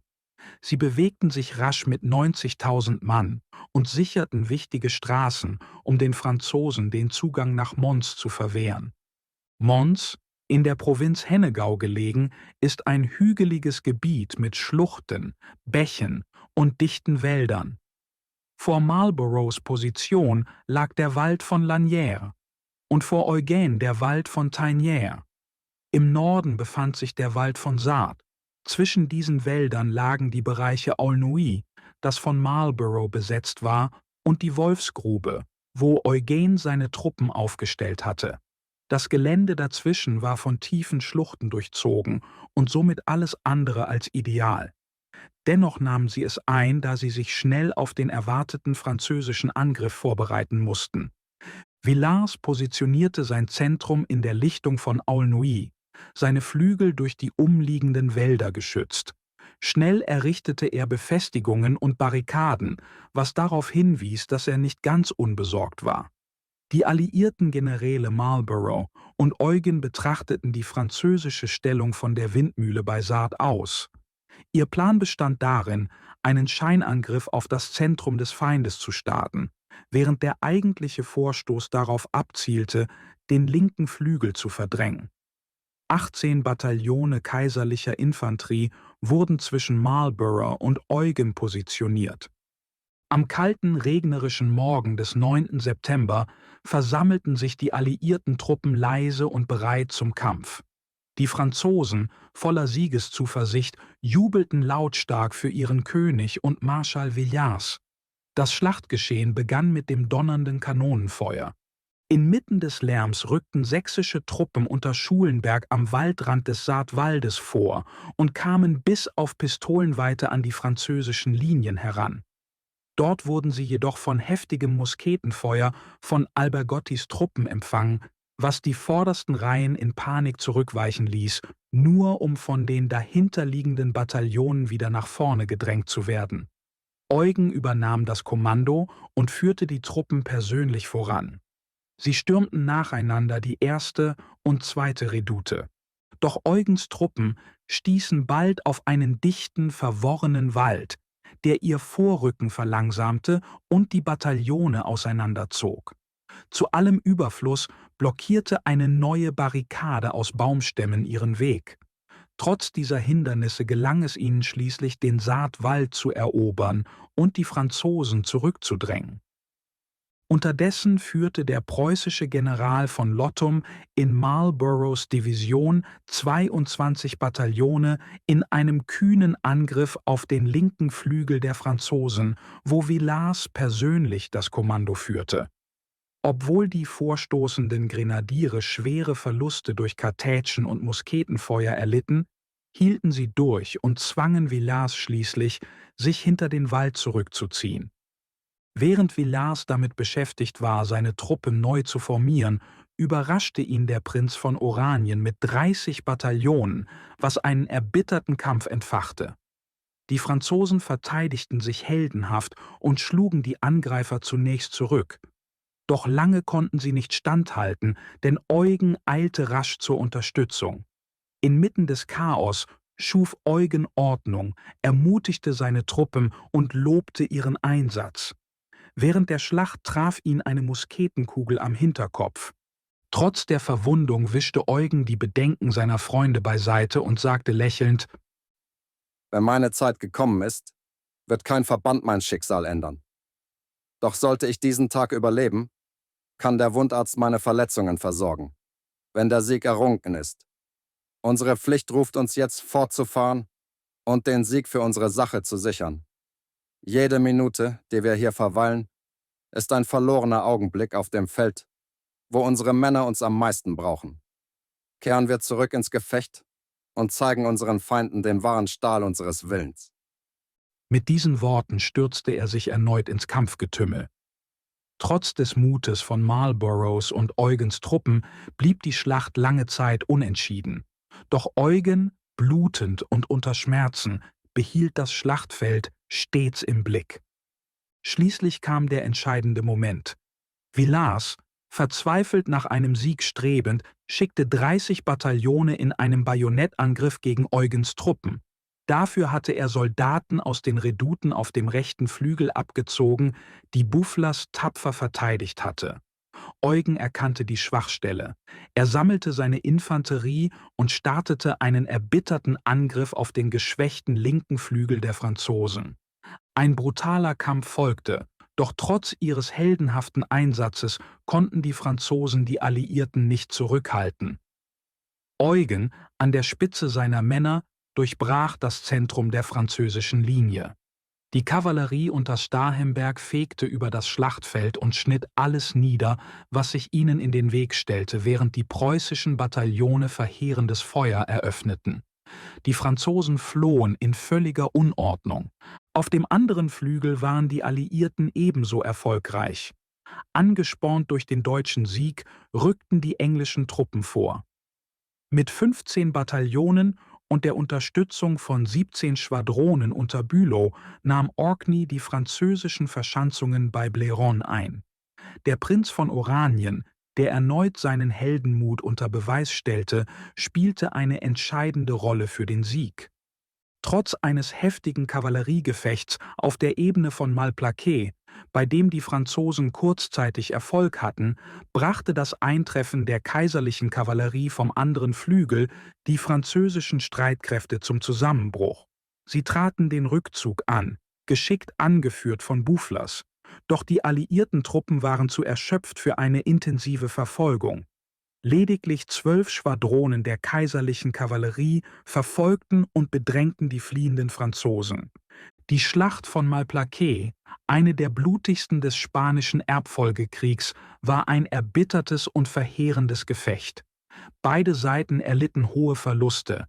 Etwa 36.000 Männer wurden entweder getötet oder verwundet. Das Schlachtfeld bot einen grauenvollen Anblick. Vor den französischen Befestigungen lagen niederländische Garden, tot in ordentlichen Linien, viele entkleidet und verstümmelt.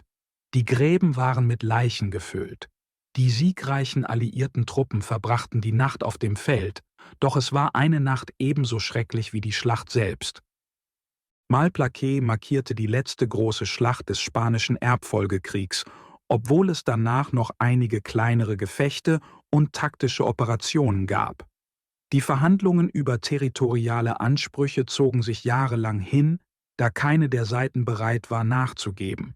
Doch im Februar 1714 wurde schließlich, nach langen Verhandlungen, im Frieden von Rastatt zwischen Kaiser Karl VI., der nach dem Tod Josephs I. im Jahr 1711 die Krone übernommen hatte, und König Ludwig XIV. Von Frankreich Frieden geschlossen. Dieser Vertrag war größtenteils Eugens diplomatischem Geschick zu verdanken. Angesichts seines alten Gegners, Marschall Villars, am Verhandlungstisch setzte sich Eugen unermüdlich für die Interessen Deutschlands ein.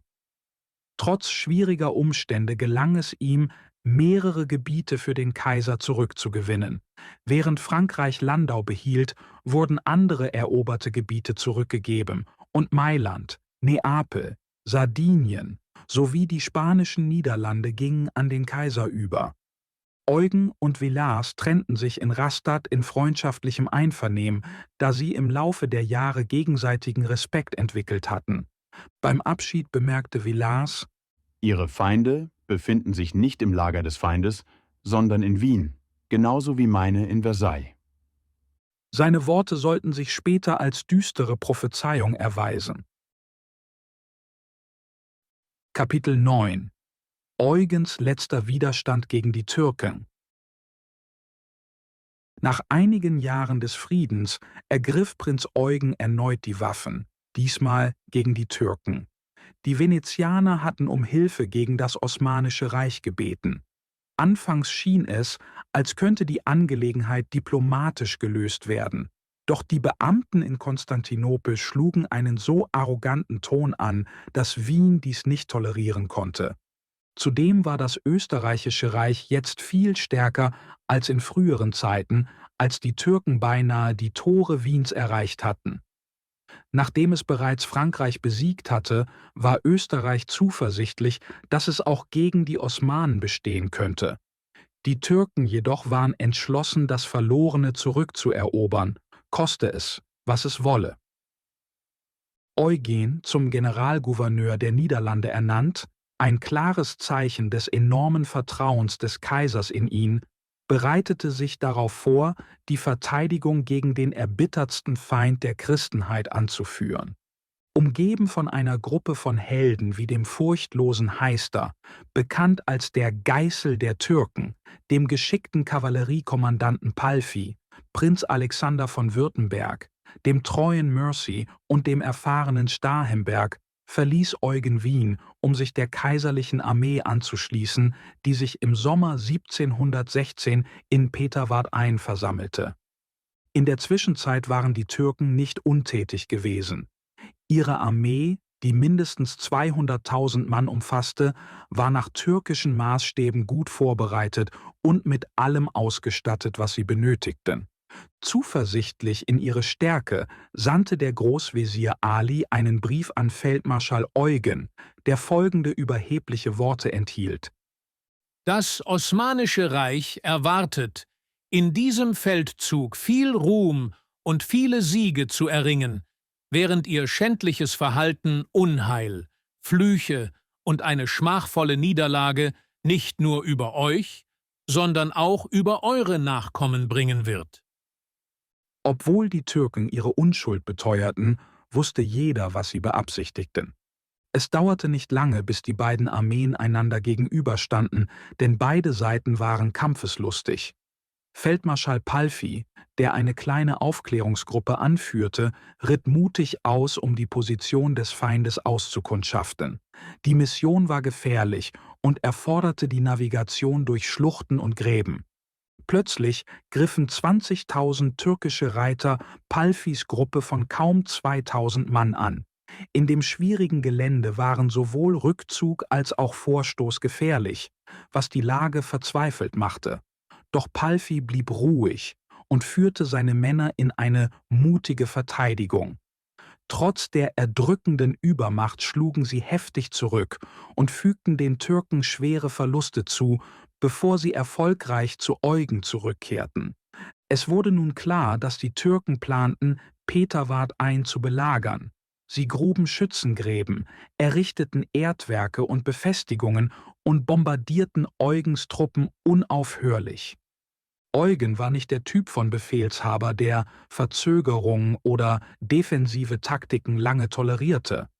Er plante, die Türken anzugreifen, bevor sie ihre Position festigen oder ihre Verteidigung verstärken konnten.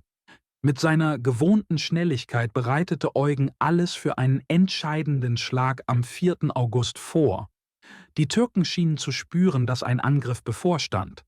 Schon im Morgengrauen mobilisierten sie, und als die Sonne aufging, bedeckten ihre riesigen Truppen die Hügel und Täler. Um 7 Uhr morgens startete Eugens linke Flanke den ersten Angriff. Angeführt wurde der Angriff von Prinz Alexander von Württemberg. Er eroberte schnell eine der feindlichen Batterien mit minimalem Widerstand und die nachfolgende kaiserliche Kavallerie schlug die türkischen Reiter in die Flucht.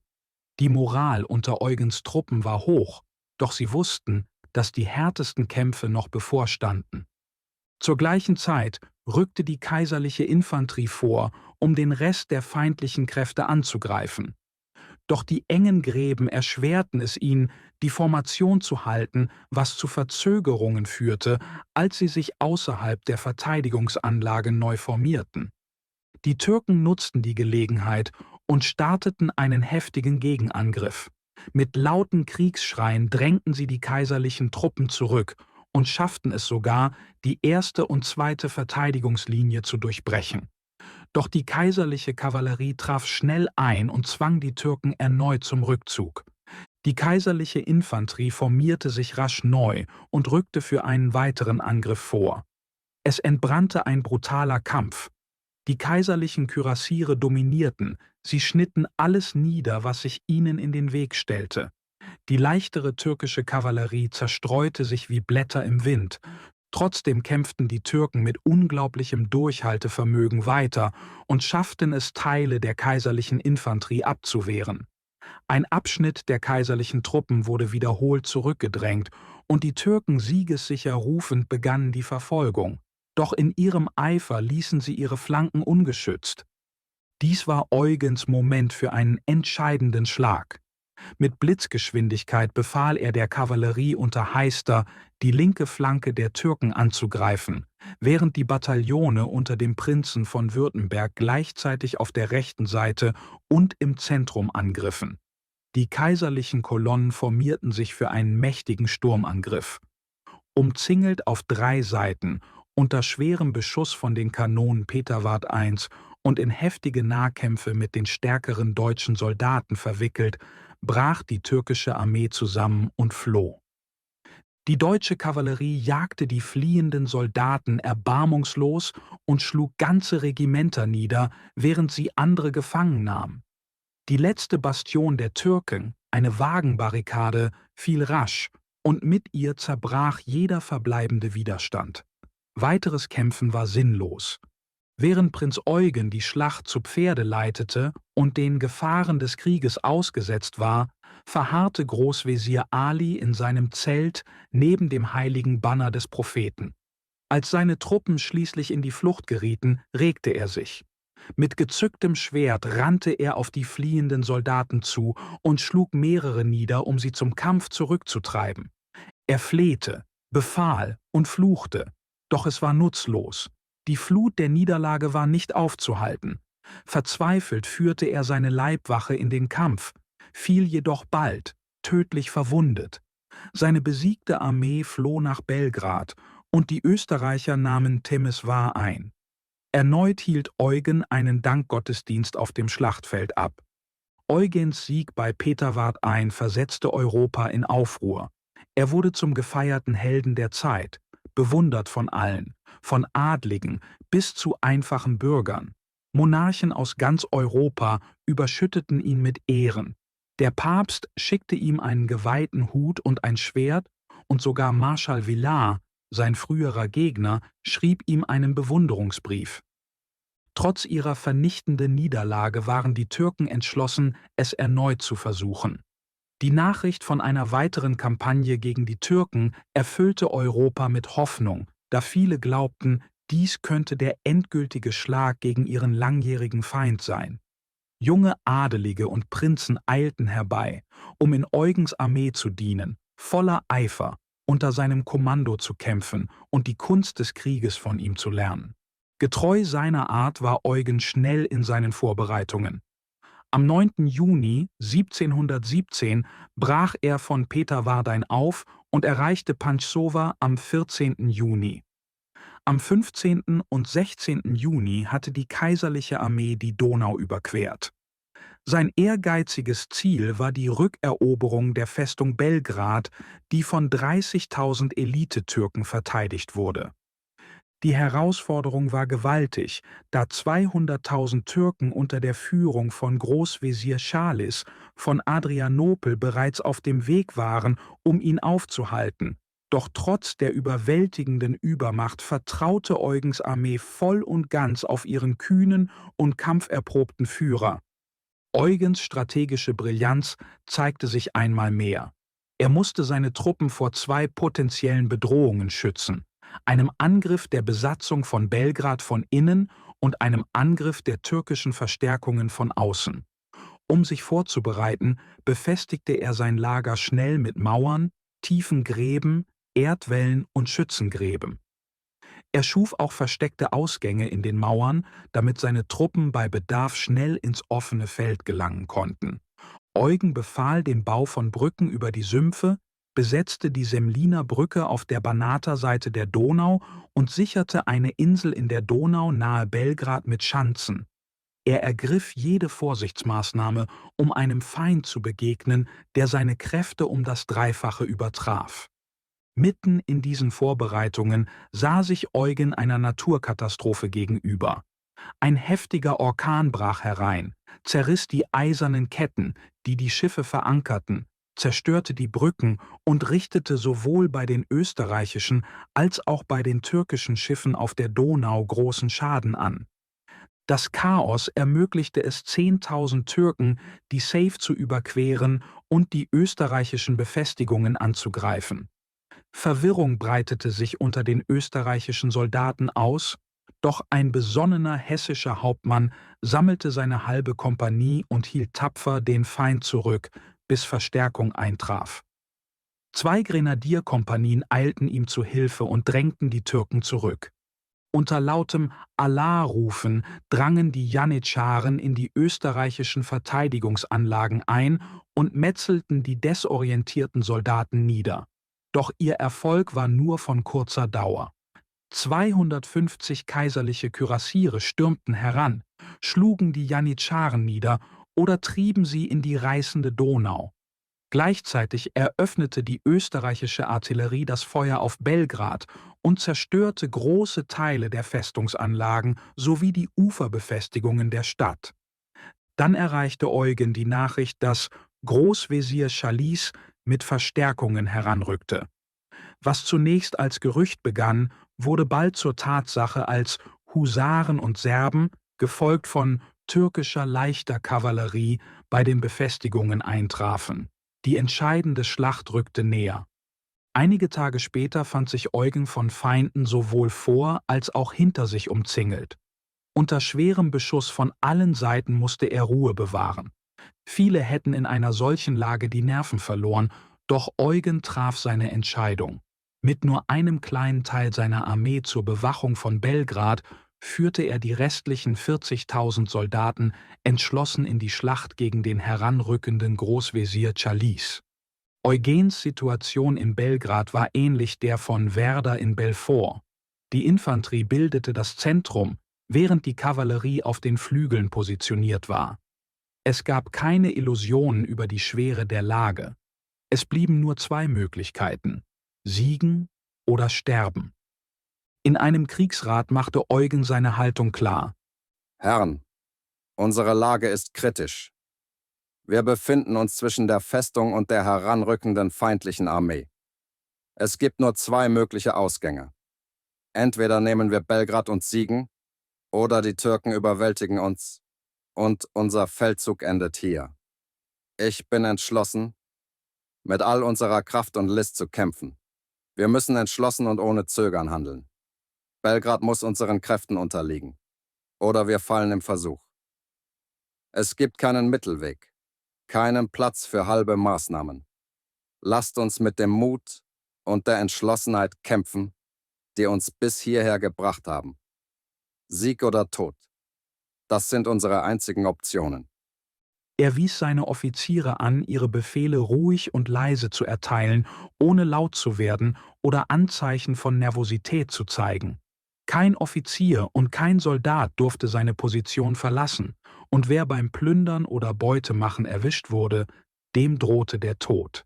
Schließlich wurde die Truppe daran erinnert, dass sie es mit Türken, Tataren und ähnlichen Feinden zu tun hatte, die wenig Gefahr darstellten, wenn ihnen mit kühler Entschlossenheit und Stärke begegnet wurde. Nach Mitternacht verließen die Regimenter die Gräben und formierten ihre Schlachtlinien. Die Nacht war kalt und klar, sodass die Türken die Truppenbewegungen beobachten konnten. Erst bei Morgengrauen zog dichter Nebel auf, der das Gelände so vollständig verhüllte, dass selbst nahe Objekte unsichtbar wurden. Versteckt in diesem dichten Nebel rückten die österreichischen Truppen auf die türkischen Befestigungen vor. Doch der Nebel war so undurchdringlich, dass sich Palffys Kavallerie trotz aller Vorsicht verirrte. Da die Infanterie den Befehl hatte, der Kavallerie zu folgen, geriet auch sie zu weit nach rechts, wodurch eine Lücke im Zentrum entstand. Diese nutzten die Türken sofort, indem sie mehrere Bataillone in den offenen Raum schickten und sich so mitten in den österreichischen Linien positionierten.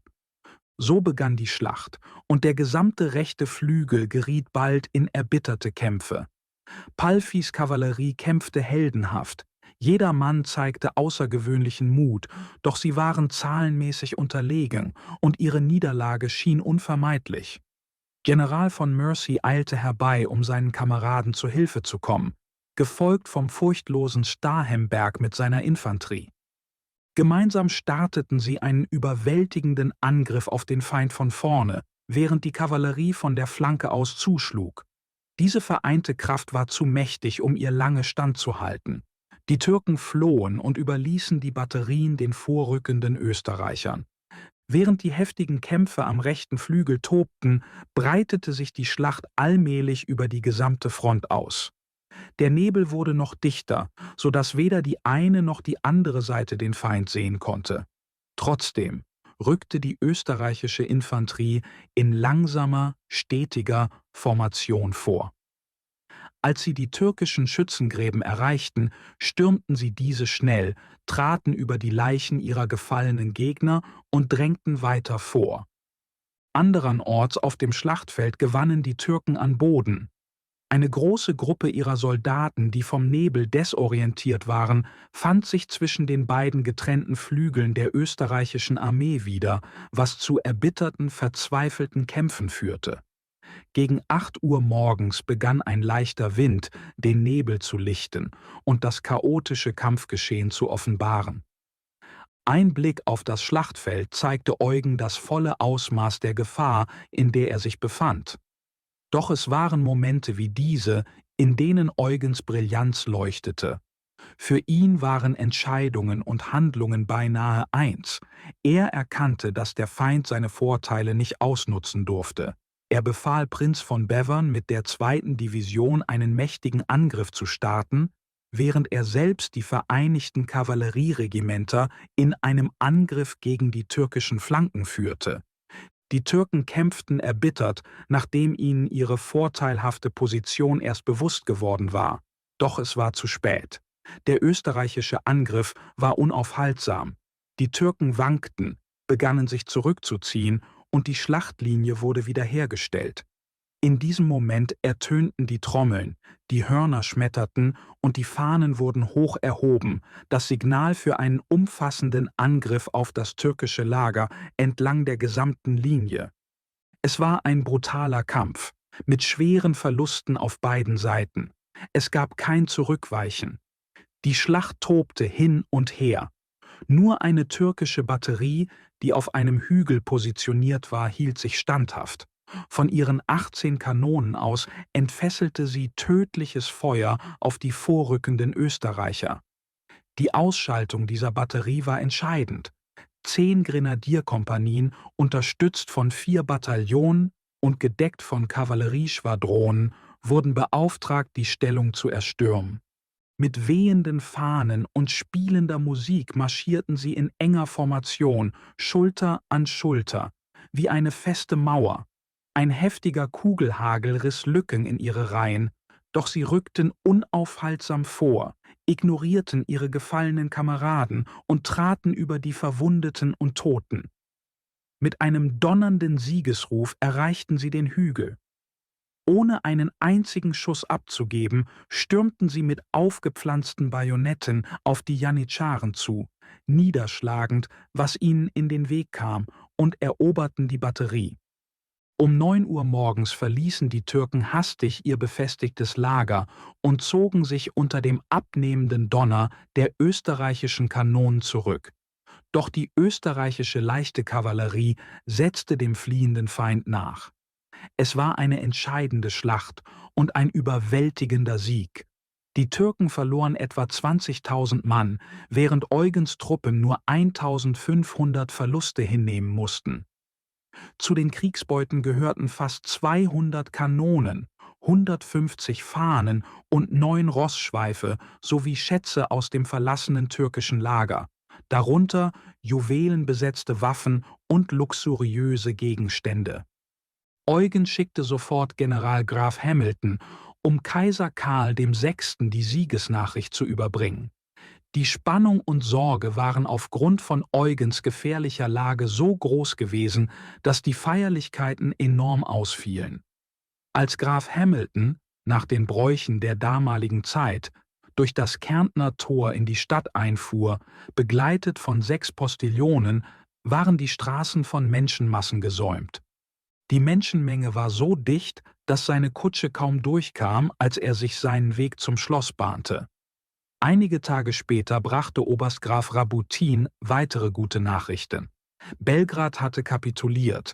Die Österreicher erbeuteten fast 600 Kanonen, die gesamte Donauflotte und einen großen Vorrat an Munition. Ein Jahr später, nach mehreren kleineren Gefechten, schloss Eugen im Namen des Kaisers Frieden mit den Türken in Passarowitz. Österreich gewann die Kontrolle über das Banat, Slawonien, Teile Bosniens, Serbien und die Walachei sowie Ungarn. das bereits früher erobert worden war. Der überraschendste Teil des Friedensabkommens war die Geste des türkischen Sultans gegenüber Eugen. Trotz ihrer Feindschaft sandte der Sultan Eugen 2 arabische Pferde, ein prächtiges Schwert und einen Turban. Der türkische Botschafter erklärte die Bedeutung der Geschenke. Der Säbel steht für ihre Tapferkeit, während die anderen Gegenstände ihren scharfen Verstand, ihren weisen Rat und noch weisere Umsetzung symbolisieren. Kapitel 10 Jenseits des Schlachtfelds Eugens letzte Beiträge und der Frieden.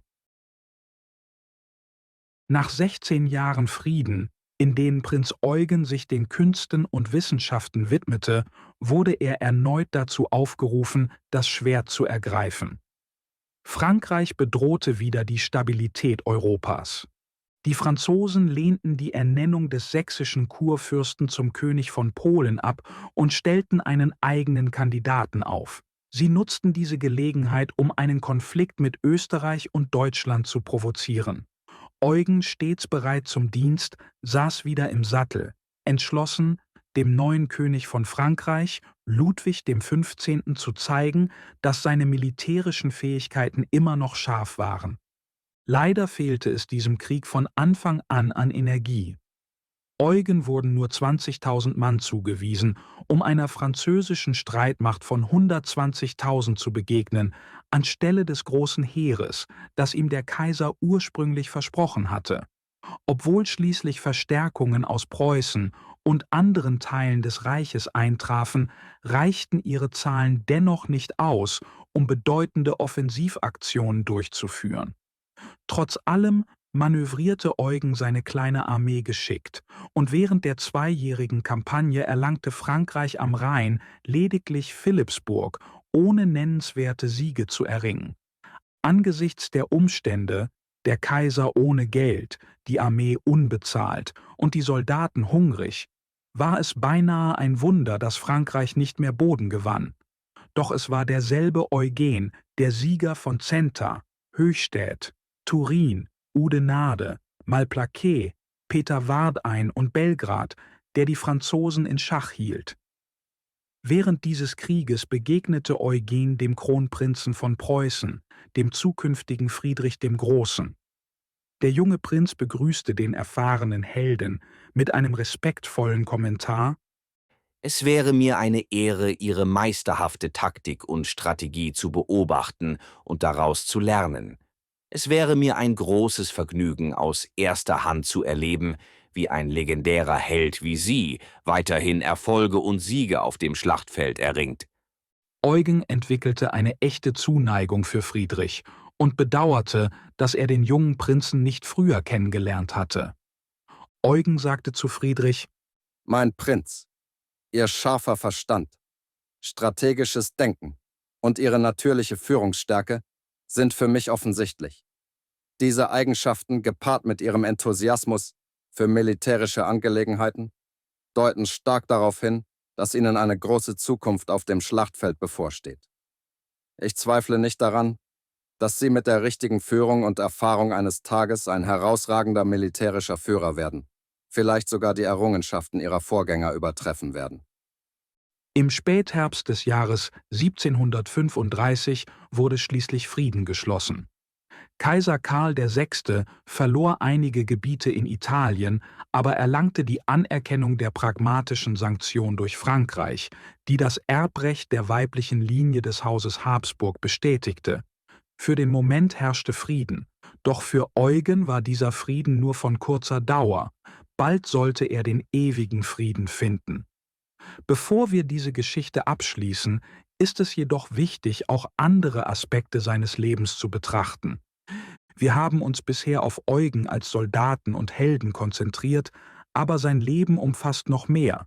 Jahre zuvor hatte Marschall Villars in Rastatt bemerkt: Eugens Feinde sind nicht im französischen Lager, sondern in Wien. Zu dieser Zeit dachte Eugen wahrscheinlich nicht weiter über diese Worte nach. Schließlich, wer hat keine Feinde? Niemand kann es allen recht machen. Doch Villars Worte hatten eine tiefere Bedeutung, die Eugen in den folgenden Jahren zunehmend verstehen würde. In den letzten beiden Feldzügen gegen die Türken brachte Prinz Eugen großen Ruhm für Österreich. Er wurde zum bewunderten Helden der kaiserlichen Armee und sowohl der Kaiser als auch das deutsche Volk zollten ihm Liebe und Respekt. Trotz all dieses Lobes blieb Eugen bescheiden und unbeeindruckt, im Gegensatz zu anderen, die in seiner Position vielleicht arrogant geworden wären. Er setzte seine Arbeit mit Integrität fort und verzichtete auf Schmeichelei, die am Hofe oft erwartet und verbreitet war. Seine direkte Art, geformt durch jahrelange Kriegserfahrung, passte jedoch nicht immer den Höflingen. Sie hatten das Gefühl, dass er zu hoch von sich dachte und dass man ihn zurechtweisen müsse. Als Präsident des Hofkriegsrats bekleidete Eugen eine der höchsten Positionen im Staat, nur dem Kaiser selbst nachgeordnet. Er hatte erheblichen Einfluss in Staatsangelegenheiten, und wenn er einmal eine Entscheidung getroffen hatte, blieb er dabei, ob es anderen gefiel oder nicht. Er drängte auf finanzielle Reformen in Österreich, wo die Wirtschaft in schlechtem Zustand war, und forderte strengere Kontrolle und mehr Effizienz. Eugen arbeitete daran, Korruption zu beenden, einschließlich des Verkaufs von Offiziersrängen in der Armee. Er war der Überzeugung, dass nur wirklich qualifizierte und würdige Personen solche Positionen erhalten sollten. Er bekämpfte auch den verbreiteten Nepotismus und die Günstlingswirtschaft in Wien.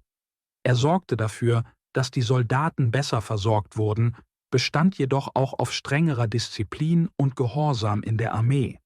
Natürlich verärgerten diese Reformen viele, insbesondere die Oberschicht, die sich an die korrupten Praktiken gewöhnt hatte. Seine Feinde dachten, der beste Weg, mit Eugen umzugehen, wäre, ihn loszuwerden. Doch wie? Einen Mann seines Ranges zu beseitigen war nicht einfach. Die spanische Fraktion am Hof und einige französische Verbündete fanden die Schwachstelle, den Kaiser Karl VI. Selbst. Sie begannen dem Kaiser ins Ohr zu flüstern und Eugen als zu mächtig darzustellen, ihn mit Wallenstein zu vergleichen, dem General, der einst versuchte, das Reich zu kontrollieren. Sie warnten, dass Eugen die Loyalität der Armee habe und dass seine Ambitionen eine Gefahr für die Autorität des Kaisers darstellten. Diese Einflüsterungen spielten auf die Ängste Karls an, der eifersüchtig seine Macht bewachte und den Gedanken nicht ertragen konnte, dass jemand anders Einfluss über ihn ausüben könnte. Zudem sah sich Eugen Anschuldigungen ausgesetzt, bei Treffen im Hause der ungarischen Gräfin Batthyány starke politische Meinungen zugunsten Ungarns zu äußern. Andere behaupteten, er sei neidisch auf die Erfolge seiner Untergebenen.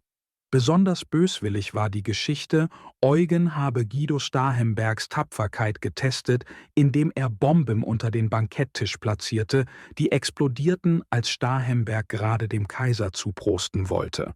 Laut dieser Erzählung blieb Starhemberg unbeeindruckt und trank ruhig aus. Eugen wurde auch beschuldigt, im letzten Krieg unnötig viele Soldaten geopfert und die Kavallerie über die Infanterie bevorzugt zu haben. Sogar seine Führung in der Schlacht bei Belgrad, wo er von überlegenen feindlichen Kräften umzingelt war, wurde kritisiert, wobei sein glänzender Sieg dort bequem ignoriert wurde. Diese Verleumdungen untergruben nach und nach das einst unerschütterliche Vertrauen des Kaisers in Eugen. Schon bald änderte sich sein Bild vom Prinzen, und Dankbarkeit verwandelte sich in Misstrauen und Entfremdung. Die Kampagne zur Schädigung von Eugens Ruf wurde von Mitgliedern der spanischen Hofpartei vorangetrieben, insbesondere von Tedeschi, einem verschwenderischen Abt, der als Hofnarr fungierte, und Graf von Nimptsch, dem Schwager des kaiserlichen Günstlings Altan.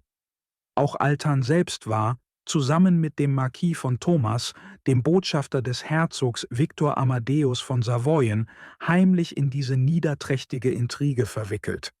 Der Verrat wurde schließlich durch eine unwahrscheinliche Quelle aufgedeckt, einen weiteren Akt des Verrats. Graf von Nimptsches Kammerdiener, ein glühender Bewunderer von Prinz Eugen, entdeckte die Pläne seines Herrn. Er sammelte schriftliche Beweise für die Verschwörung und überbrachte sie direkt an Eugen. Der Prinz war zunächst schockiert und konnte kaum glauben, wie weit der Betrug reichte. Er war entsetzt, dass die Verschwörer so tief gesunken waren, doch die Beweise waren eindeutig. Seine Feinde hatten ihn bösartig verleumdet, um seinen Untergang herbeizuführen. Eugen verlor keine Zeit und begab sich direkt zum Kaiser. Er kam nicht, um sich zu verteidigen. Seine Integrität und sein Ruf sprachen für sich selbst, sondern um Gerechtigkeit zu fordern. Eugen erklärte: Eure Majestät, eine niederträchtige Verschwörung wurde gegen mich geschmiedet. Ehrlose Verleumder haben meine Ehre angegriffen und das Vertrauen, das ich in den Augen meines Kaisers genoss, vergiftet. Ich fordere Gerechtigkeit. Eugen legte den gesamten Plan offen und nannte die Verräter ohne zu zögern. Seine Ehrlichkeit und sein gutes Gewissen waren seine stärksten Verbündeten. Der Kaiser zeigte sich sichtlich beunruhigt, schockiert und beschämt über die Anschuldigungen, die ihn unbewusst beeinflusst hatten. Doch Eugen war nicht mit bloßen Entschuldigungen zufrieden. Eugen sagte: Ich verlange volle Gerechtigkeit für diesen ungeheuerlichen Verrat. Wird sie mir nicht gewährt, so sehe ich mich gezwungen, alle meine Ämter und Ehren niederzulegen, um meinen Dienst für dieses Reich zu beenden. Darüber hinaus werde ich nicht zögern, das Gewissen ganz Europas anzurufen und diese skandalöse Beleidigung vor der Welt zu enthüllen, wenn sie ungesühnt bleibt. Eure Majestät, dies trifft das Herz von Vertrauen und Loyalität, die das Fundament meiner jahrzehntelangen Dienste waren. Ich bitte Sie inständig, die weitreichenden Konsequenzen zu bedenken, die es hätte, einen solchen Verrat innerhalb Ihres Hofes ungestraft zu lassen. Der Kaiser versuchte Eugen zu beruhigen, umarmte ihn und äußerte die Hoffnung, dass ihre Freundschaft bestehen bleiben könne. Doch Eugen blieb standhaft. Er bestand darauf, dass die Situation über bloße Worte hinaus eskaliert sei und er nicht ruhen würde, bis ihm Gerechtigkeit widerfahren sei. Widerwillig gab der Kaiser nach. Er reichte Eugen die Hand und befahl die sofortige Verhaftung von Nimtsch und Tedeschi. Eine Sonderkommission wurde gebildet, um den Fall zu untersuchen, doch die Fortschritte waren schleppend. Die Kommissionsmitglieder, die zögerten, mächtige Persönlichkeiten anzuklagen, zögerten den Prozess hinaus. Während dieser Zeit zog sich Eugen aus allen Staatsangelegenheiten zurück, wodurch die Regierungsarbeit nahezu zum Erliegen kam. Schließlich handelte Graf von Windischgrätz, der Leiter der Untersuchungskommission, entschlossen.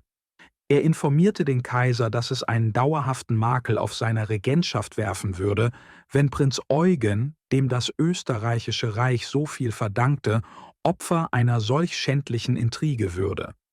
Er drängte den Kaiser, die Schuldigen unverzüglich zur Rechenschaft zu ziehen.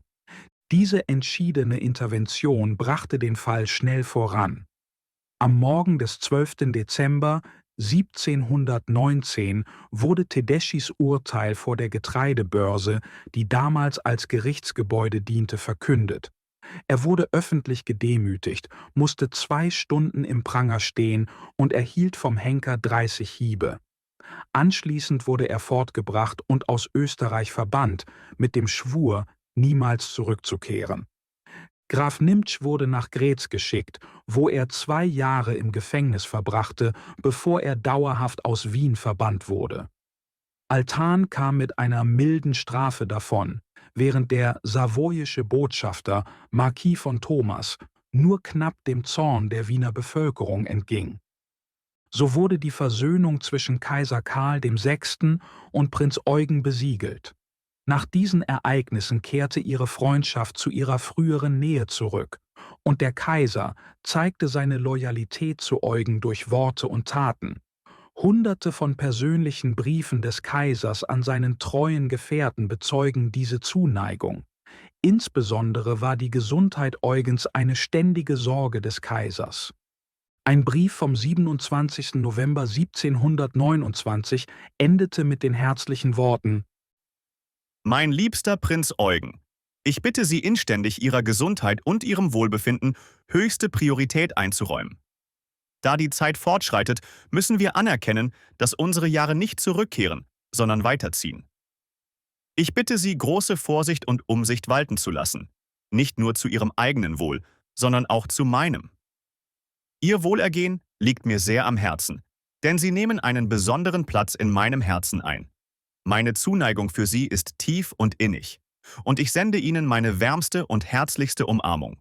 Ihr fortwährendes Wohlbefinden und Ihre Präsenz bringen mir unschätzbare Freude und Trost. Nun müssen wir uns einigen verbleibenden Aspekten von Eugens Leben zuwenden: seiner Persönlichkeit, seiner Lebensweise, seinem Charakter und seinem Tod. Zunächst ist es wichtig, Eugen von jeglichem Verdacht zu befreien, dass er den Krieg geliebt habe. Er betrachtete den Krieg als ein notwendiges Übel, das nur dann zu führen war, wenn es unvermeidbar war. Wenn er jedoch gezwungen war, in die Schlacht zu ziehen, scheute er nicht davor zurück. Er hasste die Franzosen nicht und kämpfte auch nicht gegen sie wegen des persönlichen Leids, das ihm und seiner Familie König Ludwig XIV. In seiner Jugend zugefügt hatte. Vielmehr sah er die Franzosen als die erbittertsten Feinde Deutschlands, die ständig versuchten, dem Land Schaden zuzufügen. Er kämpfte gegen die Türken als Feinde des Christentums, da er das schreckliche Elend und die Verwüstung gesehen hatte, die sie dem Land und seinen Menschen gebracht hatten. Es ist nicht verwunderlich, dass er mit Freude die Waffen ergriff, um die zivilisierte Welt von einer solchen Bedrohung zu befreien. Eugen war ein tief religiöser Mensch, jedoch ohne seine Frömmigkeit zur Schau zu stellen, wie es viele tun. Seine Bescheidenheit, sein unermüdlicher Einsatz für seine Soldaten und seine großzügige Wohltätigkeit waren Ausdruck seines religiösen Wesens. Er rühmte sich nie selbst und war stets fair und gerecht gegenüber seinen Untergebenen und Mitoffizieren. Kritik übte er nur dann, wenn es notwendig war, und das immer im privaten Rahmen oder in Anwesenheit des Kaisers, dem er Rechenschaft schuldig war. Er war tatsächlich eine Vaterfigur für seine Soldaten und kümmerte sich in jeder Hinsicht um sie. Er besuchte die Kranken, tröstete die Verwundeten und sprach den Sterbenden Trost zu. Kein Wunder, dass seine Soldaten so treu zu ihm standen. Er hatte einen fast magischen Einfluss auf seine Soldaten, was umso bemerkenswerter ist, da Prinz Eugen viele der äußeren Eigenschaften fehlten, die normalerweise einen starken Eindruck auf die Menschen machen, besonders auf die einfachen Leute und große Menschenmengen. Wie wir wissen, war er klein und unscheinbar in der Erscheinung. Zudem sprach er nicht sehr fließend Deutsch und war kein großer Redner, der seine Soldaten mit Worten zu Heldentaten anspornen oder dazu bewegen konnte, sich in Gefahr zu stürzen. Doch seine Güte, seine Fairness, sein persönlicher Mut und seine Bereitschaft, an der Front zu führen und dabei dieselben Strapazen, Unannehmlichkeiten, Hitze, Kälte und Gefahren wie seine Soldaten zu ertragen, machten das mehr als wett. Unter seinem Kommando fühlten sich seine Truppen unbesiegbar. Wie das Sprichwort sagt, sie wären ihm bis vor die Tore der Hölle gefolgt. Eugen besaß auch einen bemerkenswert klaren Urteilsvermögen, nicht nur im Chaos der Schlacht, wo sein schnelles Denken und seine entschlossenen Handlungen oft das Blatt zum Sieg wendeten, sondern auch in seinen vielen anderen Rollen in Staatsangelegenheiten. Er verstand es, zuverlässige Mitarbeiter auszuwählen, schenkte ihnen volles Vertrauen und wurde nur selten enttäuscht oder getäuscht. Obwohl Eugen Schwierigkeiten mit der deutschen Sprache hatte, insbesondere beim Schreiben, unterzeichnete er offizielle deutsche Berichte und Erlasse mit Eugenio von Savoyen. Diese Unterschrift wurde auf verschiedene Weise interpretiert. Einige sagen, er habe die italienische Form Eugenio verwendet, um seine Herkunft zu reflektieren, das deutsche von, um seine neue Heimat zu ehren, und Savoyen auf Französisch, um an seine Geburtsstätte zu erinnern. Wie dem auch sei, Eugen widmete sich bis zu seinem Lebensende ganz Deutschland und der kaiserlichen Familie. Er vergaß niemals, dass er als junger Mann, praktisch im Exil und unbekannt, herzlich auf deutschem Boden aufgenommen worden war. Sein ganzes Leben war ein Ausdruck der Dankbarkeit für diese Gastfreundschaft und er erbrachte Österreich unschätzbare und bleibende Dienste. Es ist eine historische Tatsache, dass nicht nur Kaiser Karl VI., sondern auch viele andere bedeutende Persönlichkeiten die Verdienste von Eugen erkannten.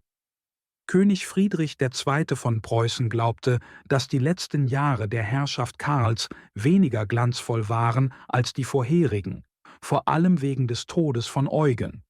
Jahre später, als Friedrich Österreich den Krieg erklärte und Schlesien im Handumdrehen eroberte, soll der österreichische Kanzler von Zinzendorf, der sich oft gegen die Ratschläge von Eugen gestellt hatte, in seiner Verzweiflung gesagt haben: Wenn doch Prinz Eugen noch unter uns wäre, würde sein strategischer Scharfsinn zweifellos unseren Weg erhellen.